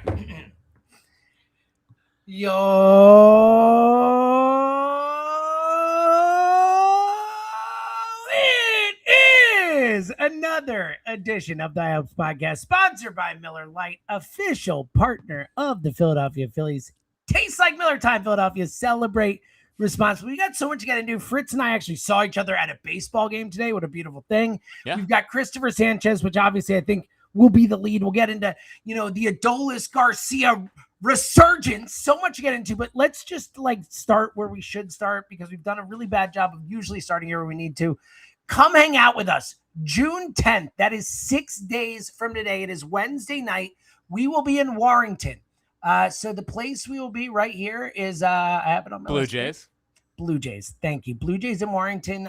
It is out right in the heart of near Horsham, Warrington, merger there, off of 611. So pretty easy to find. Blue Jays, type it in. We will be at Blue Jays Wednesday night, this upcoming Wednesday, June 10th, watching the Phils. Miller Lights on sale. We will have trivia questions to win Phillies tickets. It's going to be an awesome time. We have more events coming up. We'll get to those a little later, but what matters right now in this moment, June 10th, Wednesday, please coming out with us. We haven't had a High Hopes event and it feels like forever. So all our people, we miss you coming out. Fritzy. Yeah, so that'll be fun. I feel like I can actually set foot back in the Horsham area.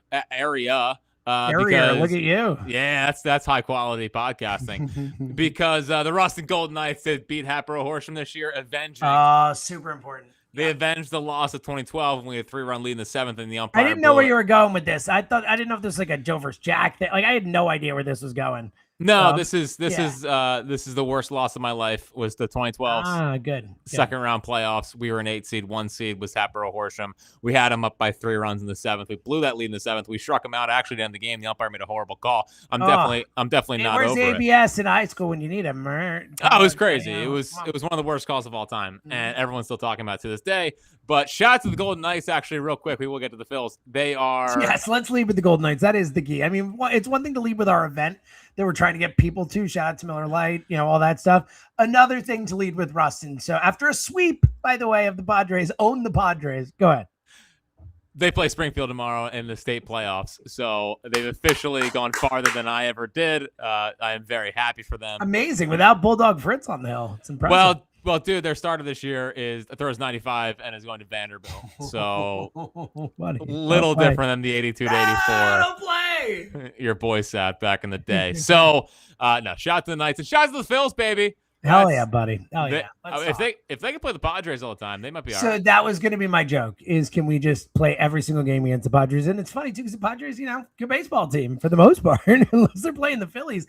And really huge too because, the Padres, look, I know that I don't want to say the division's over because last year, what was it? Was it last year or 2 years ago with the Tigers and the Guardians? Last year was the Tigers. It was last year, right? 15 games or yeah. We know that weird things can happen, all that, but it is far more likely that we're going to be competing for a wild card spot, and the Padres are right there. This was an important 6 games over 9 game stretch or whatever for this team, both in the now and just needing the wins, but also in terms of starting to look ahead, it mattered. It's the season series over the Padres. It's wins against the team you're competing with. It was I know that the Dodgers, especially the 2 losses, and after the win, the fun one, and the way they kind of just, stunk up the joint in that last game, had everyone feeling down after a 4-2 road trip. I think coming back here and sweeping the Padres and seeing the end of Nick Castellanos, by the way, which we'll get to, it was a good week as a Phillies fan, and I don't know that people felt it was going to be a few days ago. Yeah, no, it was huge, and sorry. Oh, yeah. So for those who are just listening to the pod like normal, Jack is doing it from the booth at the stadium. I'm at home, so I can see you keep giving fist pounds to people, and you're like, hey, and it is a fishbowl. It is a wild thing being there. Well, it feels like a playoff game. At least we're not seeing Sandy Gallen walking through here mocking us. No. Streak. Okay, no big deal. Yeah, no. Actually, Adolis just walked by, and Edmundo. You should be, Dolan should be like bowing to you, being like, keep the hope alive, big dog. Never doubted my guy. Honestly, we hung out a fair amount today. That was by far the happiest you were today when Adolis homered. You were like giddy. Yeah, well, because he's so important. He's so And important. he smoked it too. And he had the double yesterday, and like signs of life. Signs of life. No, he was an old school Adolis, bat flip. It was awesome. It's the first real Adolis Garcia home run we've gotten in the Phillies. It's the first time it's like a classic Adolis homer, Yeah, it's awesome. And as of right now, James, they're in a playoff spot. They're in a playoff spot. Did it happen? Titans. It's beautiful. I knew they were a half game out coming in today, and that's beautiful. Well, and it's just so crazy, man. They were like 9-19. Buried. 9-19 was not that long ago. 9-19 was not like it was. Yeah, it was 3 months ago, and they slowly dug their way out of it. They're 32-29 now. Might be 30. I think 32-29. No, they might be 33-29 now. And like they had a 10-game losing streak in there, and the fact that as pretty much as quickly as they have, dug themselves quicker than the last time. I mean, like they were deeper. We just a couple of days ago got to the day that Girardi got fired in 2021. You know what I mean? Yeah, I know. 2022. Excuse me. 2022, and they are 33-29. We're a Phillies podcast. But yeah, I thought it was 33, but I wasn't enough sure to jump in. So yeah. Well, I'm so bad at looking at standings in June and like the records in June. It's not something I really started digging in on until August. But yeah, so 9-19, they had a 10-game losing streak in there, and here they are now. They're in a playoff spot all of a sudden. You start looking at the teams around them, and you're like, I don't know. I think the Phillies are better than them, and you certainly feel good. It's funny with viewing and watching and talking about the team and talking to people about the team, because it really feels like no one knows what to feel about them, because they have an unbelievable starting staff. You feel decently about the bullpen. There's some arms that you need to start pitching better, namely Brad Keller and Alvarado did not have a good ninth today. But overall, like Duran's doing what he's doing. Duran's been great. Duran's been great. But there's this, it's truly do you view them more glass half full or glass half empty? Where the glass half empty says, I've seen them pitch well before. I've seen them go on runs before. They were always a good team. They weren't a bad team. And for the first time since May 18th, they scored more than 4 runs in a game. Congratulations. Yeah. They hadn't had a game with 10-plus hits in it since earlier than that. So the glass half empty is, well, the offense still kind of stinks, and it's good that they had a good game today, but that doesn't take away what the run here has been. But then the glass half full is, well, can the offense really be this bad? Is Bohm this? Is Stott this? Is Adolis this? Turner, the whole thing. Turner, Crawford, or is there some room for growth there on top of a first 3 in the rotation? We're monitoring the Nola situation that you currently feel really, really good about. So, but I don't think anyone knows how to feel about him. And to be honest, I'm stuck in the middle of both of them. I see both sides. Well, and that's not even talking about the, overarching thing where we've done this 4 years in a row now, and it's like no matter how good they could go on a run starting today, they could win their next 10 straight games, and they could challenge the Dodgers and take the division, and it won't matter how good they're looking. Even in September, people are going to have those fears that when the playoff starts, the offense is going to look the same, the pitching's better, the bullpen's better, like you're facing pitchers who are locked in at all times, and people are going to say, well, it's going to be the same old story. And that's the shame of it. And that's why this team, and I do think you can separate the regular season and the postseason in a lot of ways, because it is a long season. And we've talked about it so many times. It's like more than anything, just no fun and lame. Like, why follow the sport if you're just gonna be like, well, I don't care until the playoffs? Like it's just not fun. But I do think that it is hard as a fan, just emotionally, how you feel. You can't fake how you feel. It's impossible not to have that whole thing hanging over you, no matter when they're playing well or not. You just, especially with the offense thinking, if they were winning games 10-2 and this and that, and putting up numbers, I think we might feel a little differently, even though that would still be there.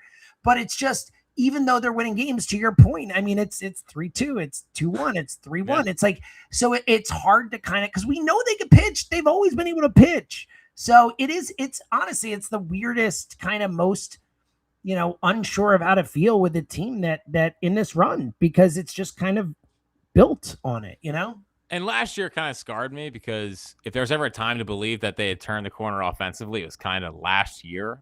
Like 2024, you knew that team was done. 2024. Yeah, they were cooked for a while. But last year, after they got Bader, and listen, who knows how the Dodger series goes if Bader and Wheeler are healthy. And if Wheeler doesn't get hurt, we really don't bring that up enough. Like, it is what it is. No excuses, but it's pretty crazy that Wheeler got hurt, and they, we kind of don't talk about it because it was so far before the playoffs. I tried to tell Rhea that, and she poo-pooed it in my argument. She didn't want to hear it. No. She didn't like that one. But yeah, no, but last year was like, okay, Schwarber's doing what he's doing. Trey's the batting champ. Harrison Bader has an 800+ OPS as a Philly. As great a trade deadline acquisition as you could have. Like, he was as good as you could play. So, like last year kind of felt like the year where it was like, if they're not going to do it now, they may never do it. So there's just going to be it's ultimately going to, I think we said this maybe early last year, or early in 2024. It's kind of like, I don't know what to say about the offense. Either they're going to do it or they're not going to do it. And, I think it's ridiculous to have too strong of a take either way, because it's baseball and that you have to go out there and play the games. And maybe this time they hit the home run and we all freak out and say the offense is fine. It's just, and like maybe Bryce and Schwarber and Trey all get hot at the same time. Like, things happen, yeah. So the definitive nature of they're going to do it this year or they're not going to do it this year, I have no idea. But I certainly would feel how they've been going offensively way more fearful heading into a postseason than they've turned a corner from the offensive side of things. Yeah. Again, it's one of those things where I really think they have to do it in the regular season, but until they do it in the playoffs, certainly for a couple rounds or whatever, I just think people are going to always be waiting for the shoe to drop. So, wow, that's why we need the wild card, baby. No more division titles. Yeah. So no, we don't want it. Want it. Let's get hot and get in and run the table. So much more fun. I don't want any off days. Stay hot. They've just been better empirically. It is what it is. Like, they have been better. So, all right, look, we're like 14 minutes into the pod and we have not talked about Christopher Sanchez. And I feel like that is we should be fired. A bad job by us. Let's be honest. I mean, look, obviously a bummer that it ended. I knew it would be something like that. I said I'm like, it's either going to be a quick solo home run out of nowhere, or it's going to be a double and a single. And it's just like over like that. And granted, if Adolis Garcia played left field, it wouldn't be over. But do you come down more? I think it was like a mix of like people coming down on I'm super sad that this ended and he didn't get there. And the other side, which is where I'm at, which is I couldn't believe it kept happening. It was going. I remember Hershiser's thing. I remember I was 7 years old. Like, and in my lifetimes, no one's done what Sanchez has done. When that run happened, I was like, that sucks. But I was definitely with the people standing up and applauding and saying, I'm really happy I got to experience this and see the greatest scoreless streak a left-handed pitcher has had in 150 years of baseball or whatever. I don't know. What were take us through the Jack Fritz emotions when especially because it happened quick. He's got the 2 outs. He's cruising, and then it's like boom, boom, over. So I was driving around Walker and he wasn't sleeping, to be completely honest with you. So classic situation these days. Yeah. So I was trying to. It was one of those things where I'm trying to listen to what he was saying, but he was also getting a little tired. So he's kind of just like talking and just it wasn't making any sense. So I was trying not to completely ignore him, like tune him out, but also like tune him out. Yeah. But then he allowed the hit because he got the first 2 outs, and I kind of checked out. I was like, oh my gosh, he's really just gonna breeze through this, so we're gonna be fine. Mow him down, yeah. And even when he got the double, I was like, well, he's not gonna allow him to run now. I mean, that's not how this whole thing works. And then I heard Scott say the ball's hitting the left field, and I stopped listening to Walker, of course. And I was like, no.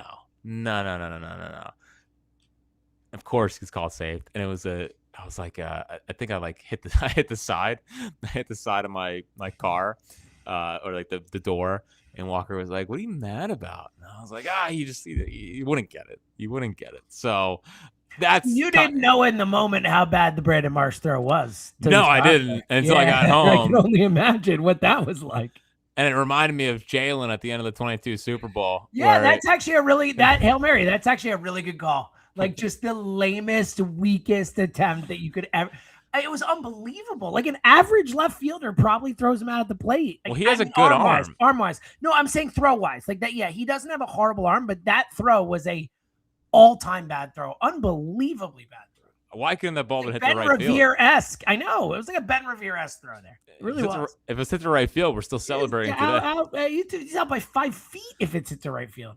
Yeah, I was surprised. It was Ty France. It's not like he's a burner out there. No, that was the point. Like, it was close. It was off. If the throw had even been on the plate, as slow as it was and as, like, laboring as it was, they still might have had a shot. He must not got a good grip on it. I don't know what. I don't know what was going on. Maybe the pressure got to him. You know, who knows? I don't know. Marshy doesn't seem like a huge pressure get to him kind of guy. Seems like a go with the flowsman. But I was watching the video, I was pretty shocked that there was not at least a closer play at the plate. It was unbelievable. It was so bad. He got a good charge on it and everything. Yeah. I thought when he got to the ball, I was like, we got a shot here, baby. And that wasn't even close. Come on, Marshy. So, yeah, I mean, he, on one hand, I was appreciating history. A 50-plus inning scoreless streak. It's ridiculous. It's nonsense. Hadn't allowed a run since April. It's June. And being able to witness that, again, he has the 5th longest streak in the history of baseball. We've seen 19 perfect games. I mean, it's a great way to put it. Yeah. That is rarefied air for what we just witnessed with Chris Sanchez. And for the rest of our lives, I don't think we're going to see anyone top it. Of course we're not. I mean, like, anything can happen in baseball, but like the odds say we're not. Again, he is 5th all time. And it was like 88, like 60 something, 04, and like whatever Walter Johnson was ahead of him, like in the teens. You know what I mean? Maybe prior to that. Like, the point is, those are the 4 best in the history prior to Sanchez. It is so unlikely we'll ever see something like this again. Yeah, so I was appreciating that. I was bummed that it ended. It happened so fast. I was not ready for it. But yeah, I mean, overall, the ovation was crazy. I love the ovation. I was so happy. Definitely the loudest ovation in the history of Philadelphia sports where the other team scored is my guess. Probably fair. Like, right, like very unlikely that Joe said on the air maybe Chase Utley homering with the Dodgers and came back, but even then, I don't think it would have been a minute long standing ovation the way that was. You know, I was there for that one, and I did give him 2 standing ovations. Well, he deserved it, but like, was it this prolonged 1 minute thing? I don't know. No, it wasn't, and also there was 25,000 people. Yeah, like, very maybe it was 20,000. It was the lower bowl was mostly filled up, but it was not 40-some like last night was. So certainly a different feel. But yeah, the ovation was crazy. The smile was awesome. Shout out to Hunter Wendelstedt, who Shout out to Hunter Wendelstedt. That was very cool. Understanding the moment and all that. Very cool. In a game that was a game that is now kind of on a timer. Yeah, in a way. Yeah. He slowed it down, and that was great. So shout out to Sanchi. I wish it would have went further. It would have been crazy if he even just reaching the next start where he's in I know. reach. If we had had one more start with, I know that would have been really neat. He's in reach to take down Hershiser. The anticipation. Now,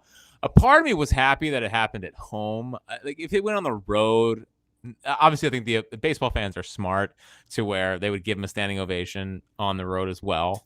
But at least at home, he was able to get that kind of reception. So on one hand, I was kind of happy it ended at home rather than ending on the road. So, and God forbid if he broke the streak on the road, that would also be. It just would have been it would have taken something away from it. Little bit, but what a run, and one that I don't think I'm ever going to see, or we may never see again. I don't know.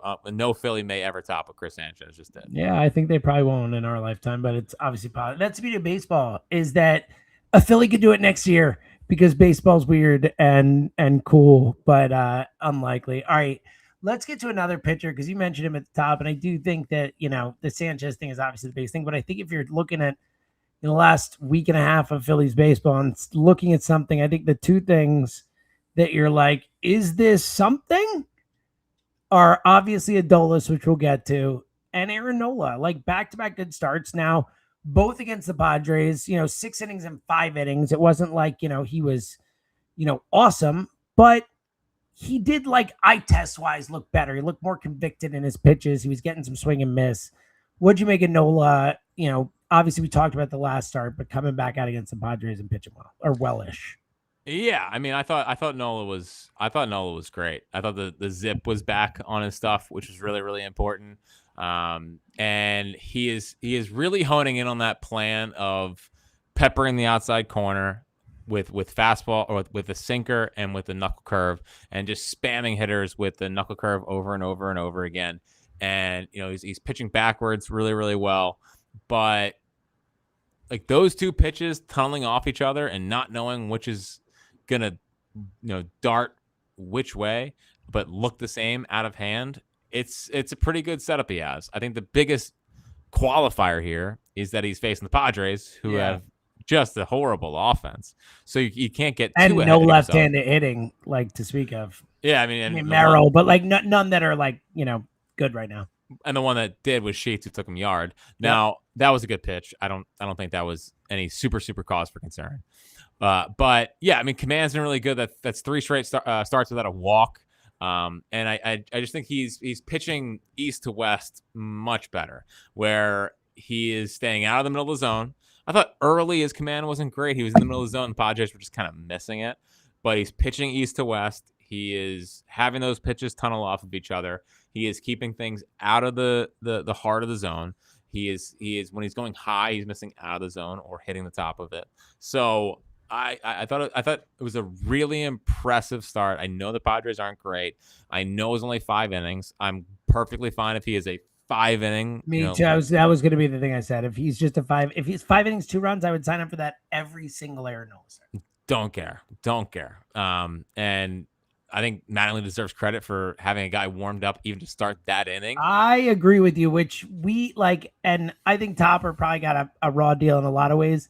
He had some issues with that. That was something that would happen from time to time with Topper, more than it should have with someone of his experience. Yeah, leaving the guy in a little bit too long or not having a guy ready to go, it would happen a good amount.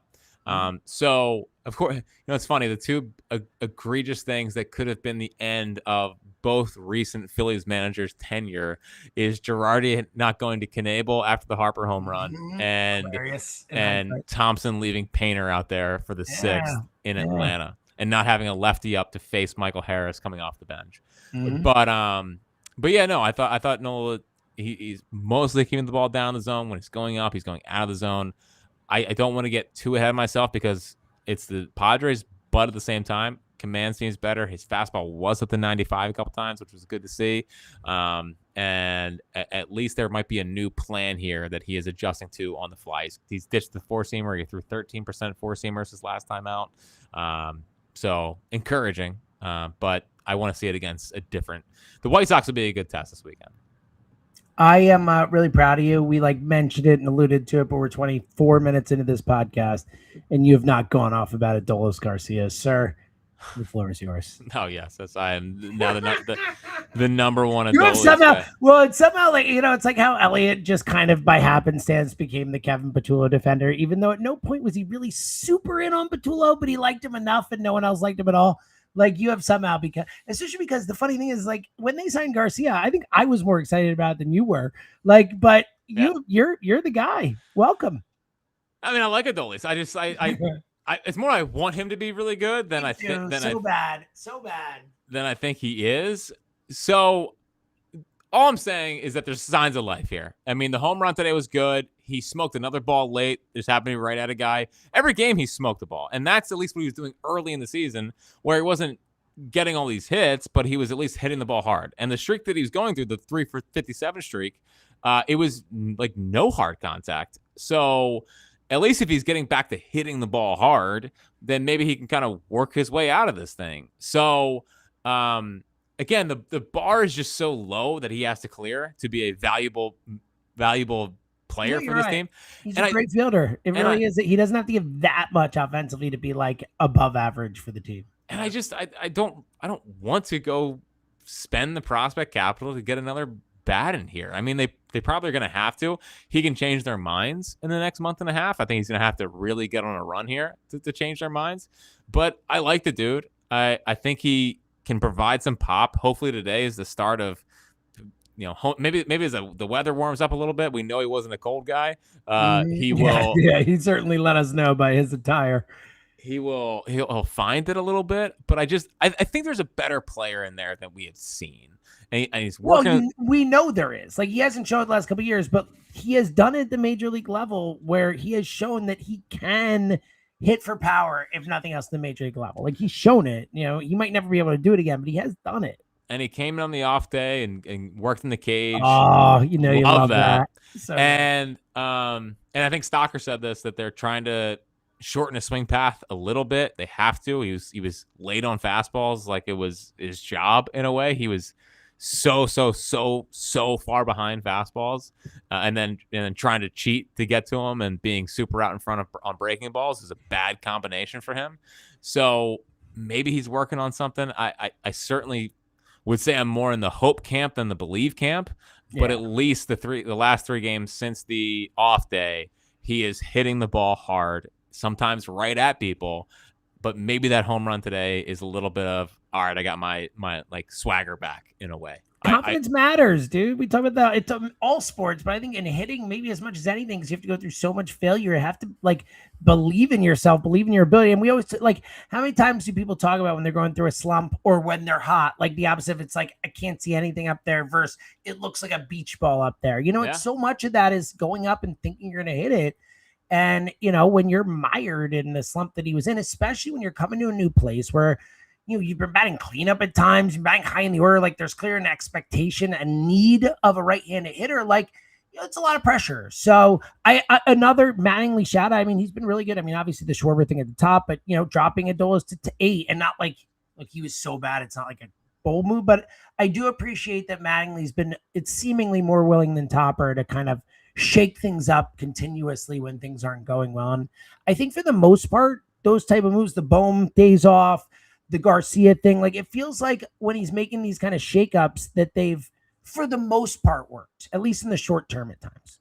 Yeah, I do like Schwarber going to the top, and I do agree with you dropping the Adolis down.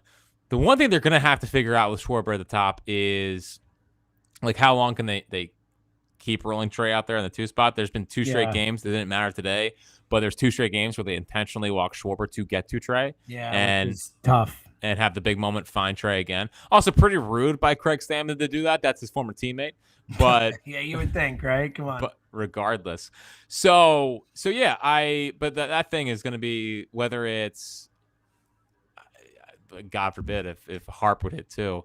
But can you imagine? What a crazy thought. The really bold one that I've kind of been piecing together is, and I totally understand it creates a problem late in games, but if you just want to try to jump the starter, if you go Marsh, Schwarber, Harper and get Schwarber behind. It's an aggressive move, but yeah.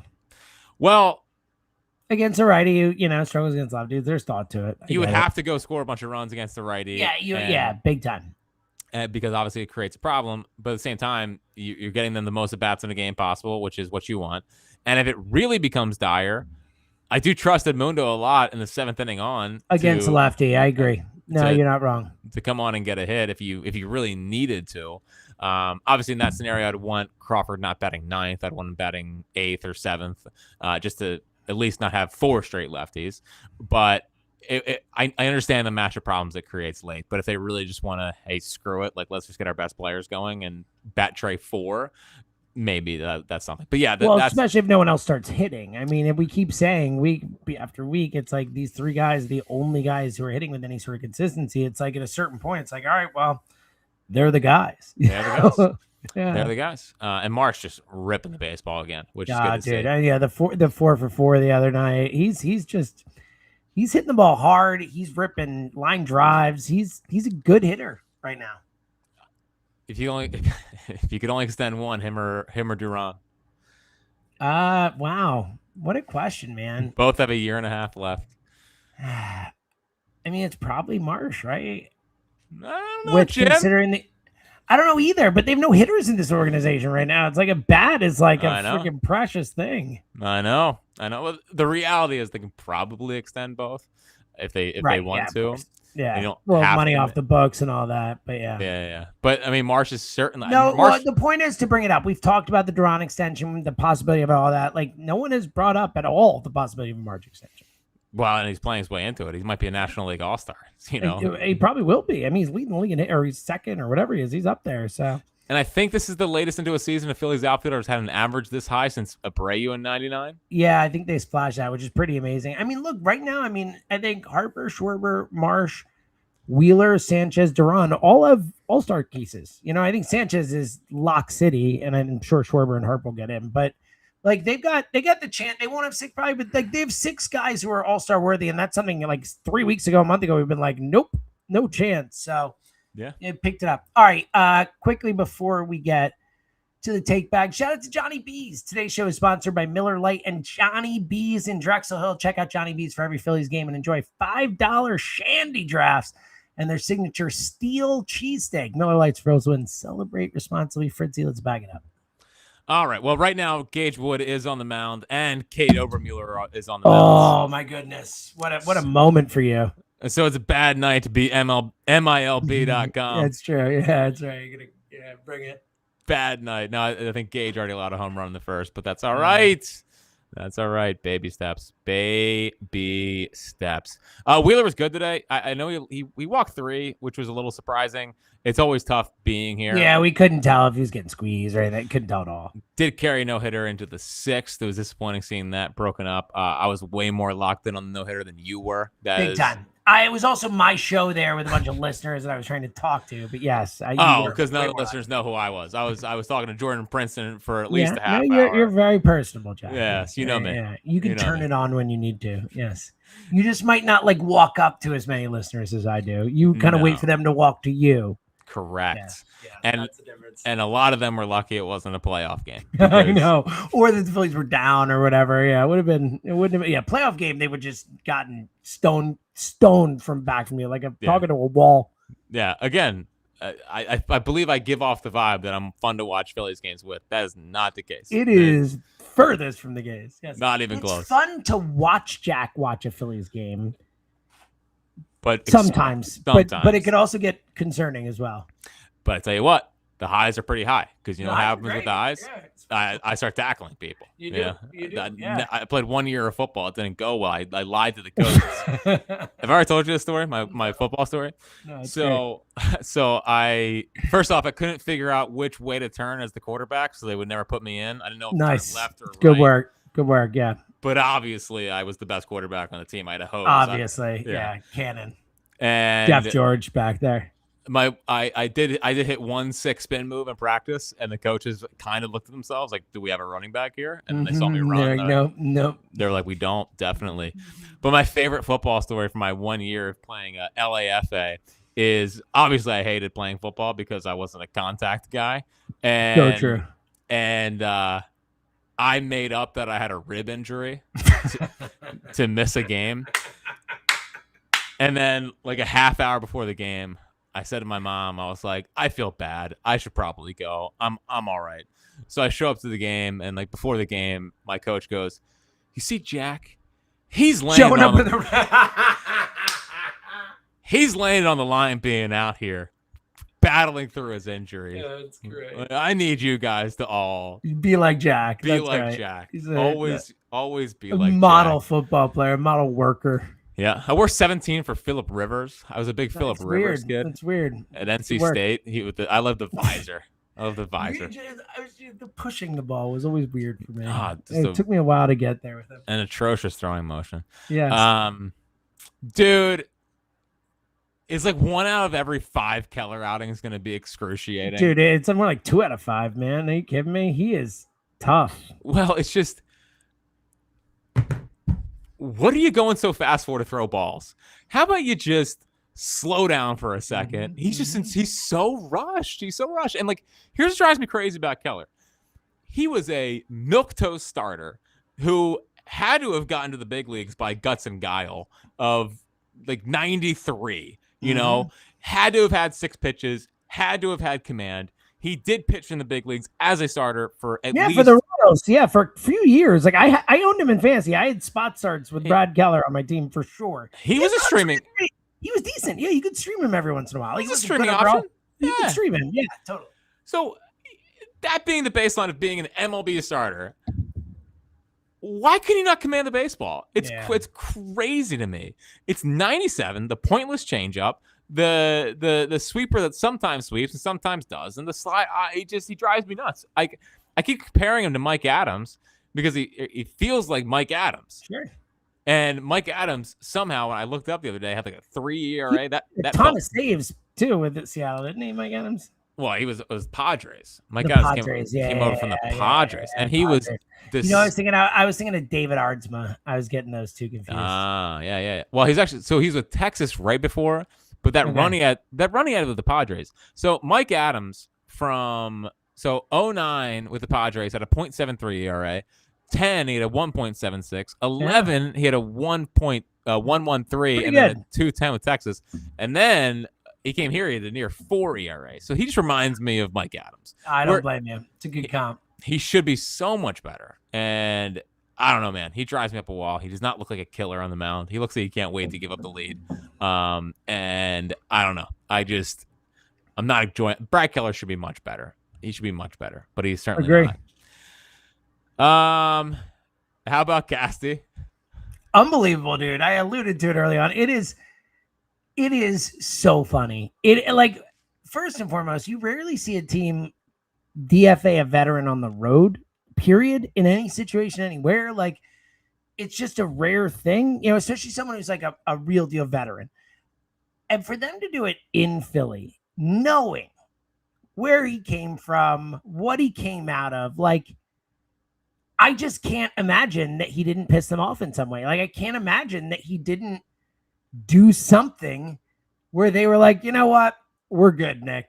Yeah. We're good. Or even more so that he was so annoying prior to coming here that we're like, we're going to cut him in Philly. Screw this guy. Like, one way or the other, I don't think it was just like, we had a roster. The right time. We got to make a roster move. Like, he wore out his welcome incredibly quickly is what I think. Well, and there was the one, Destiny tweeted it out, but the quote from Craig Stammen where he said, yeah, Nick he expressed recently he wanted to play more. And it's just like the wherewithal of where you are. I understand, like, you're prideful and you think you still got it. But at some point, the track record is the track record. So I don't know where he goes from here. I really don't. He might not. Someone will probably pick him up a low, for no money, whatever. Probably, but he might be done. Like, Nick Castellanos might be done as a Major League Baseball player. It's crazy.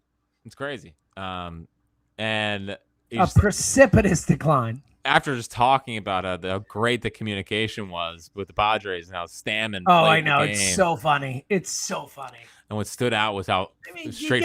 You get a reap and sow, They're so straightforward. Oh, well, looks like we might have been on to something here. So that was unbelievable when I saw the news. Honestly, it was easily the most shocking thing that happened this week in Philadelphia. Like, just shocking. Way more than the AJ trade. We expected. That was like that was the least shocking thing. He went to the exact team we expected for the compensation we expected. It was just like, the way more shocking. Yeah. Pretty nervous about this White Sox series. The White Sox, classic lose 2 or 3 at best. But dude, they're good. The White Sox. I'm saying like classic. The Phillies are going to lose 2 or 3. Like, they're in second place all of a sudden. The White Sox, like them and the Guardians out in front in the Central. They kind of rake. They brought up Jacob Gonzalez the other day. Miguel Vargas is awesome. Andrew Benintendi's having like a resurgent little run here. Now they will avoid Davis Martin, which is good because Davis Martin is pretty sick. But I don't know, man. I'm a little worried. Antonacci, the little left fielder, I like a lot. They're a little frisky. It feels like a classic sweep the Padres and then underperform against the White Sox team coming in. Classic. And it's Luzardo, Painter, Nola, so you don't have Sanchez or Wheeler. A little concerning from that standpoint, but it'll actually be a good test. I know we usually think White Sox is a letdown spot. It has to be the first time they came here since Bohm took Crochet deep, I think. Oh my God, remember that? Yeah. And then before that, it had to have been the Velasquez throw out at the plate. Well, no, they're here every year now, aren't they? No, Since the schedule. So last year at least, because they changed the schedule. So you face everyone. Well, last year I think they went out there. Oh, do you only go them once and you face them home and away, home and away? Is that how it works? Well, you face every team once. You face every team, but so it's not a series. You don't have like a 2-gamer at least, huh? No. Like you only face the NL teams home and away. AL teams, you just face either home or away. Once home or away. Okay, but except for like the rival team where they do the Boston thing or whatever, right? Don't we face Boston twice? No, I could be wrong. No, I don't think so. That was fun. The whole Red Sox rivalry thing is like, yeah, sure. Was that a thing? That was our AL. Remember where each team they tried to set up like a rival, and it was like Mets and Yankees, and oh really? You don't remember this? Yeah, we were like in the Baltimore and Washington, and like they would say you would play. Remember before the new schedule? Anyway. Oh, that's cute. Well, listen, I mean when they realign baseball and our division is Red Sox. I know they Mets and it's gonna be great. Better of a salary cap then, huh? Talk about getting the short end of the stick. I mean, even the best, the worst case scenario. Yeah. So, no, but looking forward to it. It's gonna be a tough weekend for me because I'm in a wedding up in the State College area. Oh no, buddy. So, listen, I got a rehearsal dinner tomorrow. I don't love being in a wedding. You're not a weddingsman. I know. Well, you like going to a wedding, but being in a wedding, not. This is my first wedding I've ever been in. Obviously, very happy for my college roommate. Love him to death. Being in a wedding is a way more expensive one than I thought. Oh yeah, for sure. And you also you can't just hang out all day and go to the wedding. Like you've got obligations all day. You know. And I'm bringing my 5-month pregnant wife. We can't bring the kids. Yeah, it's great because it's 3.5 hours away.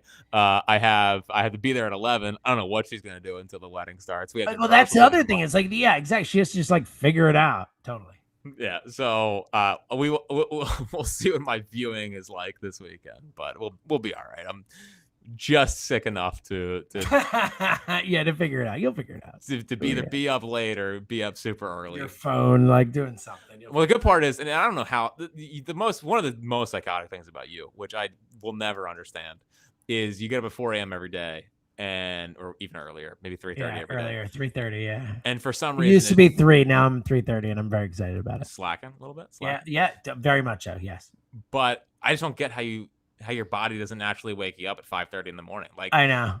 It's crazy. Well, it's mostly because I stay up too late on the weekends because I have to be so diligent during the week about going to bed that on the weekends I'm like, screw it, I'm watching another movie. And then I end up staying too late and then I can sleep a little bit, but I can't sleep later. I can never, it just means I'm going to get less sleep. If I go to bed at 3 on a weekend night or whatever, I don't get up at 6, but I get up at 8. So I just can't sleep well. I can't sleep in ever.